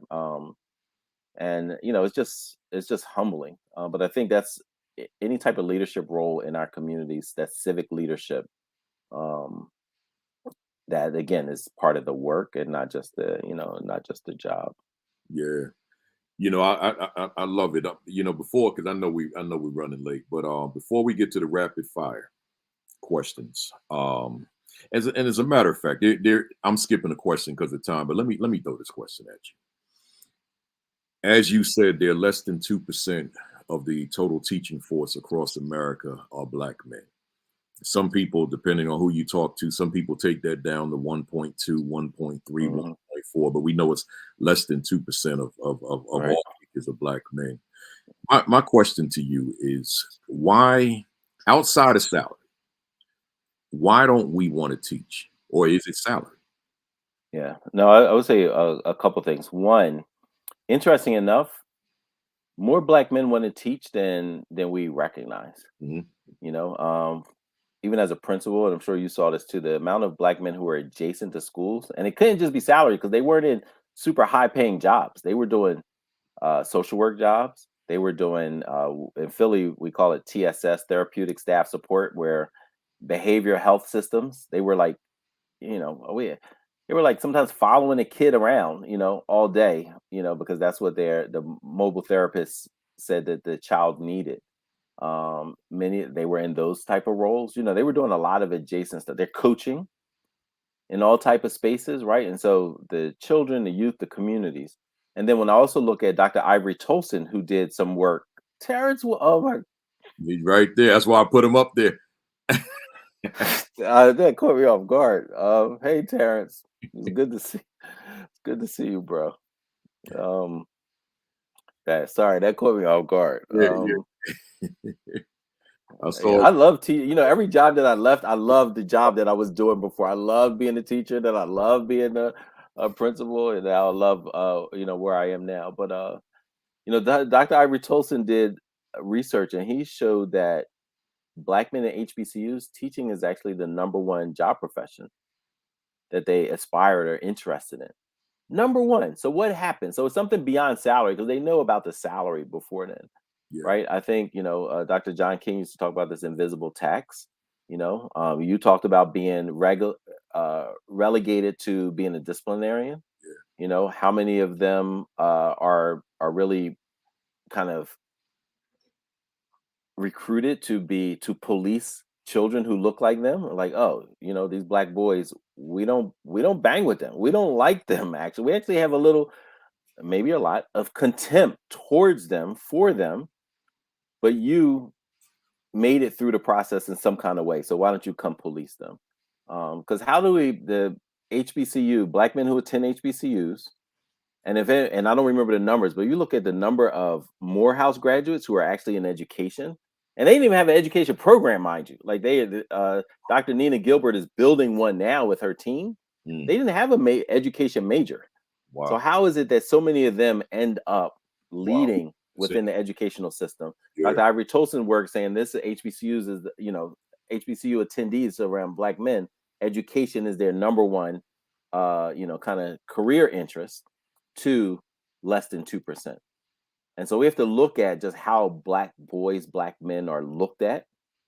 Not only, and remember, schools and school systems are microcosms of society, right? And so that black male experience within society is captured in schools and systems, right? And then lastly, I would say at the fellowship, 17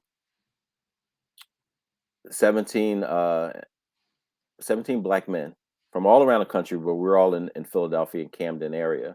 It was interesting what we recognized that, and we were all, masters and above. We were all successful in our work. We we're all like, these leaders. We recognized not a single one of us had been tapped on the shoulder while we were in high school and college to consider becoming teachers. Mm-hmm. And we asked our colleagues, most of them were white women. And the average response was third grade was when they remember an adult engaging them about leading a classroom. So third grade for one group, post back for another group, and so how many of us are not, I didn't talk to Terrence about the idea of teaching. We talked about a whole lot of things. He was the first young black man I saw playing ice hockey, and he was inviting me to a game. I was like, you play ice hockey? Yo, that's fly. Like, I've never seen that, right? And going to his game to watch him play out in Cobb's Creek. And so, like, all of these things are, I think absolutely critical part of why there's so few. If I get there and I tell you, like, and you were like, I want to teach, I love math, I love science, I want to teach, I want to lead, and like, no, we need you to write pink slips and suspend and expel, right? How many of us say, like, wait a minute, that's the same experience I had as a youth? Why? Like, I don't want to do that, right? I don't want to be captured in that type of way, right? And so I think those are big parts of salary, yes, and that's not, when I look at some of the other things that people are doing as a career, it can't just be salary, because I'm just like, actually, you're making the same amount that a teacher would, and of course they say, well, what about the stress? And I'm gonna say, yes, and anywhere that you're doing work as a black person is going to be stressful. If you're pushing, challenging. That's right. And I would also say, like, too often it's like the salary, and we're looked at as a country where we should really look at locally, finding that right seat on the right bus. Because the salary in Mississippi is different than the salary in Massachusetts. The salary in one place may be different than the salary in the other. And also, really, we talk about financial literacy, Brother Kafele, because it's the idea of, if you're working as an educator for 200 days, what else are you passionate about where you can have that entrepreneurial spirit? What else can you give that people actually pay you for, right? Suppose you also have a tutorial program. Suppose you're actually a coach. And this is also where we challenge so many systems leaders, where they want the stuff for free. They want the hookup from black educators. Like, hey, can you lead this PD? Can you coach? We ain't going to compensate you. We're going to give you a flyer at the end of the year and say, hey, this is a, employee of the month. But, they're paying other people to coach. They're paying other people to speak. They're paying other people to do this. But that black, as Chris Stewart talked about, that intellectual capital, they're not paying them for that. They want it on the hookup. And so suppose more black educators codified what they're actually doing instead of being sent every child that the rest of the educators can't build relationships with. Yeah. And it's like, hey, can you do this for free? And teachers, like these black teachers, black men are like, yo, these people are on my so-called caseload. I don't even teach them, but I'm being sent them, and I want to serve them because, I see myself in them. I love them. I want to support. I'm from this community, but I don't actually teach them. Like, how about we all get better at building relationships? And how about you compensate me for helping to lead that? I Yeah. think we would see a difference in, the growth. I would say our first 4 fellows, we were partnership with United Negro College Fund students who come through our program, our Freedom School Literacy Academy program for, a couple of years, had to do a certain amount of, criteria. They are eligible for up to a $40,000 fellowship with us in UNCF, where they get last dollar scholarships in college, Hmm. and they get retention bonuses for committing to teaching for the first 4 years of Wow. teaching. So they get $20,000 in retention bonuses. With the first 4 that were awarded this happened to be, and we didn't start off, we were just like, the 4 who apply. First 4 were 4 young black men from Philadelphia. We're attending all over. They're in Worcester, they're at Westchester, they're at Morehouse, uh, they're at Temple. And you know what? They're like, we're committing to teaching in Philadelphia. They came through our program multiple years, and now they're part of the inaugural fellowship. Wow. No, you're doing some big work. You're doing some heavy lifting. Some good work, and folks need to take advantage of that. We're gonna have your contact information again in a few minutes. I got one more for you. I've learned over the past 2 years since I've been doing the virtual AP Leadership Academy that Mhm. there's a lot of women administrators whose husbands listen. They're not educators, but they Mm. listen to the broadcast. Oh, that's Um, I okay. even I even get emails from some of the husbands that tell me, my wife is learning so much from you. I mean, I get a lot of those, right? You got families tuning in, man. Yeah, That's I got that's family. dope. That's dope, man. In fact, Wow. Wow. sometimes I got to tell my guests, because some of my guests like to use profanity, and sometimes I got to tell my guests, look, this is family, because I got little kids watching this stuff. Right, right, A lot right. of the mothers have their young sons watching these every Saturday, Mm. right? So I said, keep that in mind. It's kids watching this, so hold off on that. Yeah, yeah, I feel you. So, Wholesome show. Wholesome yeah, show. yeah. So here's the thing. I want you to give this word. For a husband or a boyfriend, whatever it is that's watching, that's not an educator, what might be your message to a black man toward considering a career as a classroom teacher? Yeah. I mean, the number one thing is the impact that you can have leading a classroom. I think sometimes people they capture their thinking about instruction just by their experience. And they may have been the exact opposite of what optimal instruction is, that maybe in the exact opposite of what the ecosystem of educational support should have looked like. And so what could it look like of you envisioning yourself leading a classroom, right? And that's why we talk about like this idea of connecting activism to teaching, the idea that teaching in the black community has always been looked at as a revolutionary process. And I'm not just talking about like after enslavement was over, where we said like, oh no, education is the way forward, but at how we looked at education as an African people. In older, before the transatlantic slave system that was created, this idea that a mentor, the job of the of and then I would just say in Eastern society in general, right? Like outside of this, Eurocentric way. And Eurocentric way in America and other places that practice Eurocentrism, the idea that the mentee has to find a mentor. That's the mentee's job. Go find your mentor. Go find somebody to help you. Go find in other cultures, it's the opposite. It's the mentor's job. It's the elder's job to go find the mentees. Mm, It's their job. That's our tradition that you have something. If everything has a tax, knowledge, the tax of on knowledge is sharing it.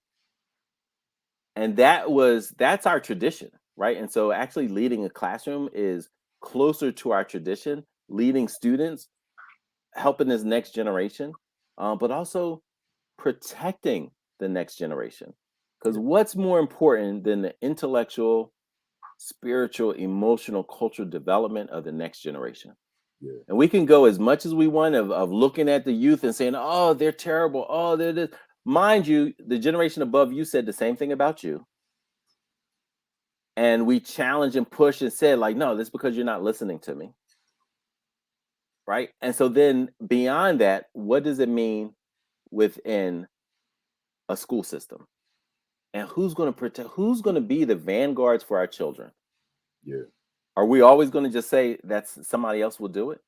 Are we really going to just misunderstand that role, that responsibility? And so I think it's a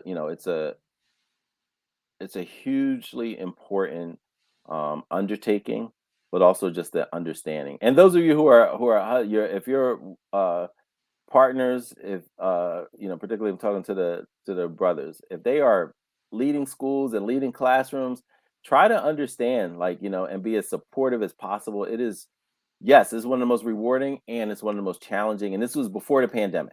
Yeah. And teaching and leading classrooms, leading Zoom rooms, leading schools in this context is absolutely, a tremendous challenge. And thank you for. I'm gonna, speak to your best and assume the best that you all are supporting them, but find other ways and ask and be curious. That's the one thing that I found, that people outside of education didn't always really understand what I was going through as a teacher, as a leader. They didn't always understand, and it was sometimes I was too exhausted to explain all the nuance and all the right. And so then their concept was a story here or there, a news media piece, my exhaustion. They were like, oh, that's what teaching is. And, so be curious and probe deeper, but also ask, how can I support you? And that's anytime, right? Love it. Love it. Love it. Great stuff. Let's transition to those BAM impact. All right. The rapid fire that the audience is very familiar with. 21 questions, rapid fire, one word answer, one sentence answer, your choice.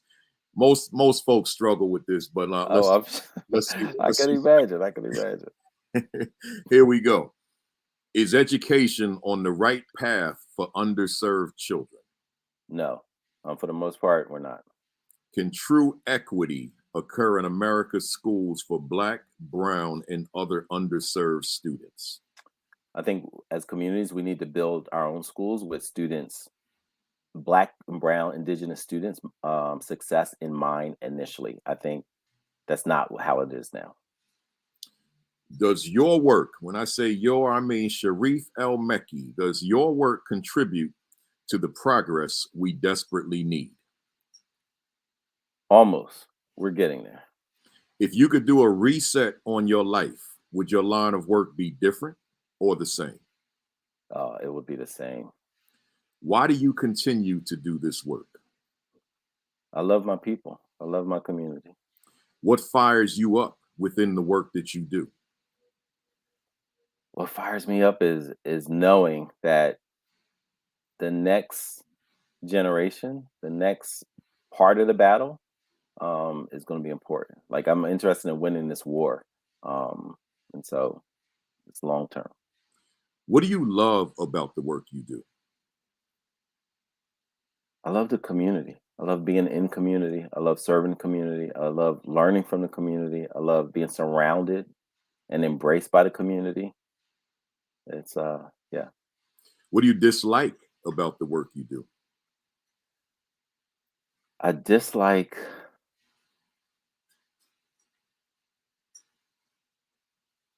the systems that sometimes feel like cobwebs. Cobwebs made of steel. I dislike that. Mm. What has been your greatest victory in this work? It could be as a teacher, as an AP, principal, or what you do now. What's been your greatest victory?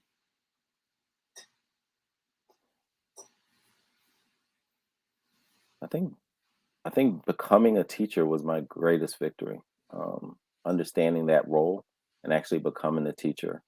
And back in 1993, that was my greatest victory. What has been your greatest mistake in this work?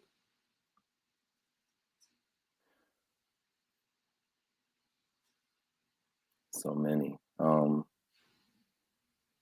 I think my greatest mistake is not understanding the impact that we can collectively have sooner. Um, What has been your greatest challenge? I would say time. Time is the greatest challenge, and I've always found it to be the greatest challenge. Are you proud of your first year as an assistant principal? Yeah, I'm like, you only did a year and a half, and yeah, I was really proud, and I know I was really blessed to be in the same school that I started teaching in 9 years before. Are you proud of your first year as a principal? Yes, I'm proud, and continue to learn from those lessons. Who inspires you in this work? Oh, Endless lists, I'm sure. endless list. One person I would say is Miss Yvonne Savior, was my teacher coach. And Mm, then she later also became my principal coach. Talking about like coaching, she was Pennsylvania's Teacher of the Year, one of the few Black women that had that title. hmm. And to have that person as my coach, both as a teacher, new teacher, as well as a new principal, I like she was just so amazing. Like, That's special. That's yeah. special. What are you reading right now? Oh my gosh, I got to do better because I'm reading like a few books all at the same time. They're all right here. Hmm. One is this idea of the promised land and the startup game. As a nonprofit, what does that mean? And then the other one is the Dead Are Rising, about Malcolm X, brother Malcolm. Yeah, that's over here. That's Man, that joy. that's Spain. That's an interesting book. Yeah, I was supposed to read it with my father and one of his, comrades, Brother Bird, who were in the Panther Party together. But they beat me. I was like so slow. They ended up finishing the book. I was still- Yeah, no, that's a deep read. I found that one deeper than the autobiography. Mhm. That's a deep read. Let me keep going. What book would you recommend for our viewers? Fugitive Pedagogy. I think like read that Education of Blacks in the South, and anything from Vanessa Siddle Walker. And just quickly, so many of our educators are taught by um, their pedagogical framework is from white and European educational theorists, behavior theorists, child psychologists, right? Like John Dewey, Horace Mann, B.F. Skinner, Piaget. We need to recenter. Like, what did Carter G. Woodson? What are other people? What are folks in Africa? How did they think about education? So, There you go. There you go. That's why I've accumulated this. yeah, Yep. Black behavior theorists, Black educational Yeah, psychologists. Yeah, your Amos Wilsons, etc. Amos, well, exactly. World, right? Let's see. Where am I? What number 17? What do you want to accomplish that you haven't accomplished yet? This Black teacher pipeline. Like that's what I'm all in on right now. All in. Are you satisfied with where you are professionally right now? Yes, I want to be more successful, faster, smarter, do better. But yeah, I'm grateful, honored, humbled to be in this space. What could you say to a viewer out there who continues to face closed doors? One, see if there's an open window. Two, are you facing in the wrong direction? Mm, Maybe facing a closed door, an open door might be right behind you. wow. What could you say to a viewer out there who's lost their fire? Go spend time with youth. Just listening. Go listen to the youth. Right there. And last one. If Sharif El Meki was a word in a dictionary, what would be your definition? I hope it would be genuine. Mm, genuine. I love it. I love it. Hey, my brother, I appreciate you. Listen, I appreciate you, man. Thanks so much. And and again, thanks for all the work that you do. You inspire many, including us old heads like myself. And it's never it's never been lost on me. Just a tremendous sacrifice and the work and advice, and I'll just share, without going in detail, like Before with you you. do, Sharif, before you Mhm. do, folks, give me some fire, give me some thumbs up if you appreciated the message today.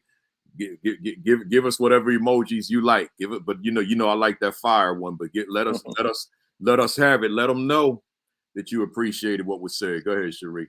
Yeah, I would just say, that when I cornered you, and beyond that, right? We've been in the same spaces, multiple times, and obviously the community, the virtual community, is really important that we also continue to engage. But that initial conversation about, there were three things that stuck out to me. Was one, you told me to continue to tell my story, to share, to be out there more.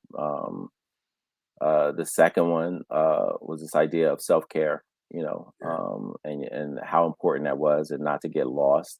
And that part of the work as Black people in this country doing this intellectual work that's deeply emotional was taking care of ourselves in order to be there in service, to others. And then the third one was about family and making sure that was part of the you know calculus, right?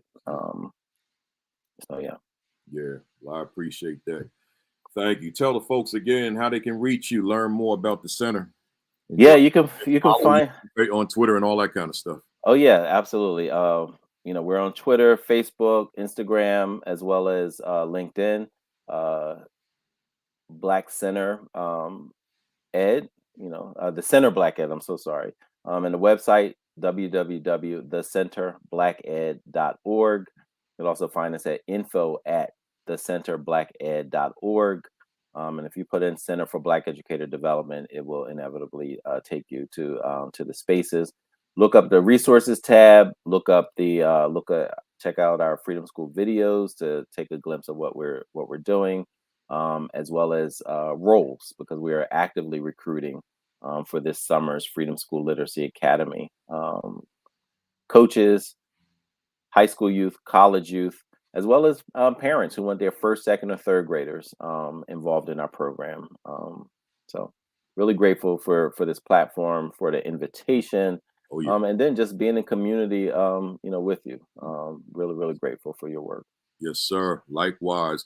And folks, you can catch Sharif every Sunday night at 9 o'clock p.m. on 8 Black Hands. That's with him and Ray and Chris and Charles. That's every Sunday night, 9 o'clock on Facebook Live or YouTube Live. Just go to 8 Black Hands. It's always a lively discussion. I'm looking forward to tomorrow. Looking Yeah, forward to tune tomorrow. in. I'm there faithfully every Sunday night. We're I might grateful be for that. watching football, but it's on, right? Yeah. Yeah, Appreciate you. all coming on Super Bowl Sunday. Yeah. We're still on. I'll be Still there. on. I'll be in Chicago, but I'll be there. Yes, Right? yes, Hey, absolutely. stand by, Sharif. Let me just wrap Okay. it up. But again, appreciate you. Hey, folks out there, before you sign off next week, join me 10:55 Saturday morning for week number 95. I'll have Dr. Aaron Griffin and Dr. Isaac Carrier. They're the editors of the new book, Fighting the Good Fight: Narratives of the African American Principalship. It's about 35 essays in that book written by 35 African American principals and assistant principals.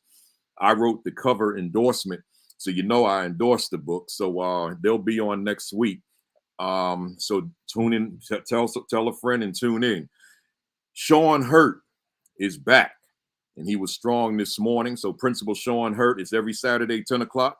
All of these are Facebook Lives, followed by Create and Educate with Dr. Sheikah Houston, Tammy Taylor, Principal Tammy Taylor, almost Dr. Tammy Taylor is coming. That's 10:30 every Saturday morning. And then Unlock the Middle, my man, Josh Tovar. Hey, Josh, if you're still there, you threw me off with that new name you're using. So I didn't even know that was you until you started dialoguing with Sheikah. But that's at 7 o'clock on Sundays, him and the crew. And then Village Leadership Group with Dr. Roz Gaskins and Coach Williams, Tuesdays and Thursdays at 6. Sharif definitely hit it out the park. So, I always got to get my back, man. He hit it out. right? Grand Appreciate it. slam, bases loaded. He hit it out the park. Josh Gibson. Josh Gibson style. I was gonna say Josh Gibson style. All right, all Josh right. Gibson, not 714, not 755, not I don't know what Barry Bonds got because I don't keep up with his numbers, but Josh Gibson 800. Oh wow, We got the Josh Gibson knocked it out of Yankee Stadium, right? So that's humbling because you have some amazing fire nah, like you fire led brought it sessions. too. So You appreciate brought it too. it.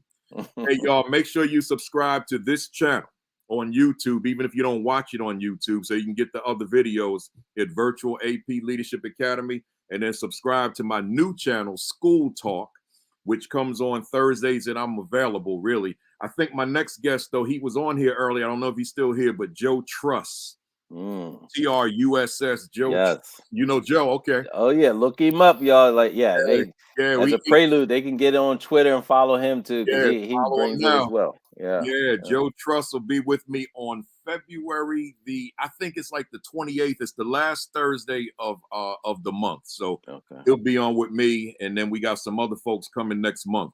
So make sure you subscribe to that channel. It's always 8 o'clock, and it's always on a Thursday Eastern time. It's just a matter of what Thursday, because my travel Okay, so that's schedule the is changed. 24th. So the last Thursday of 24th. this month is the 24th. There you Yep. go.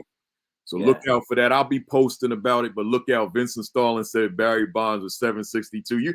I don't that ain't my number. I'm Hank Aaron 755, right? And you know what, Principal Kafele, can I just, because I know I Yeah, go butchered ahead. this quote earlier, so I just want to make sure we give Franz Fanon, like, that I think that quote is so powerful that each generation must, out of relative obscurity, discover its mission, fulfill it, or betray it. Like, and so that's that's our work. That's our work as educators, and whatever generation that we're in. Are we fulfilling our mission, Yeah, or betraying it? yeah. There you go. Makes sense to me. Let's live it, y'all. Hey, look, folks. I think I got everything. Oh, make sure that you have liked and followed my Virtual AP Leadership Academy Facebook page. And I write a commentary every Sunday morning. I get up about, I don't know what time I get up, but I write it at about 8 o'clock, and I post it not later than 10 unless something comes up and it's a little bit later. So there'll be a commentary on tomorrow rooted in this conversation. So make sure that you like and follow the Virtual AP Leadership Academy Facebook page for the weekly commentaries. I'm on like number 50 something now. I've been doing them every week for about 50 weeks, so just about a year. And then make sure you're taking care of yourself. I'm going to get out here in a few minutes and do my 2 miles, 2 or 3, whatever I'm feeling. Make sure you're eating right, and make sure you wear that mask. I won't talk about vaccines, but just take all the necessary precautions to protect yourself, but to protect others. Other than that, see you next Saturday. Have a great week. Have an extraordinary week. Have your best week yet. Peace. Peace. Thumbs up. Cock that fist back. Count to 3 with me. 1, 2, 3. Bang! I'll see you next week, y'all. Thanks for being here, and stay strong and be amazing this week. Stay with me, Sharif.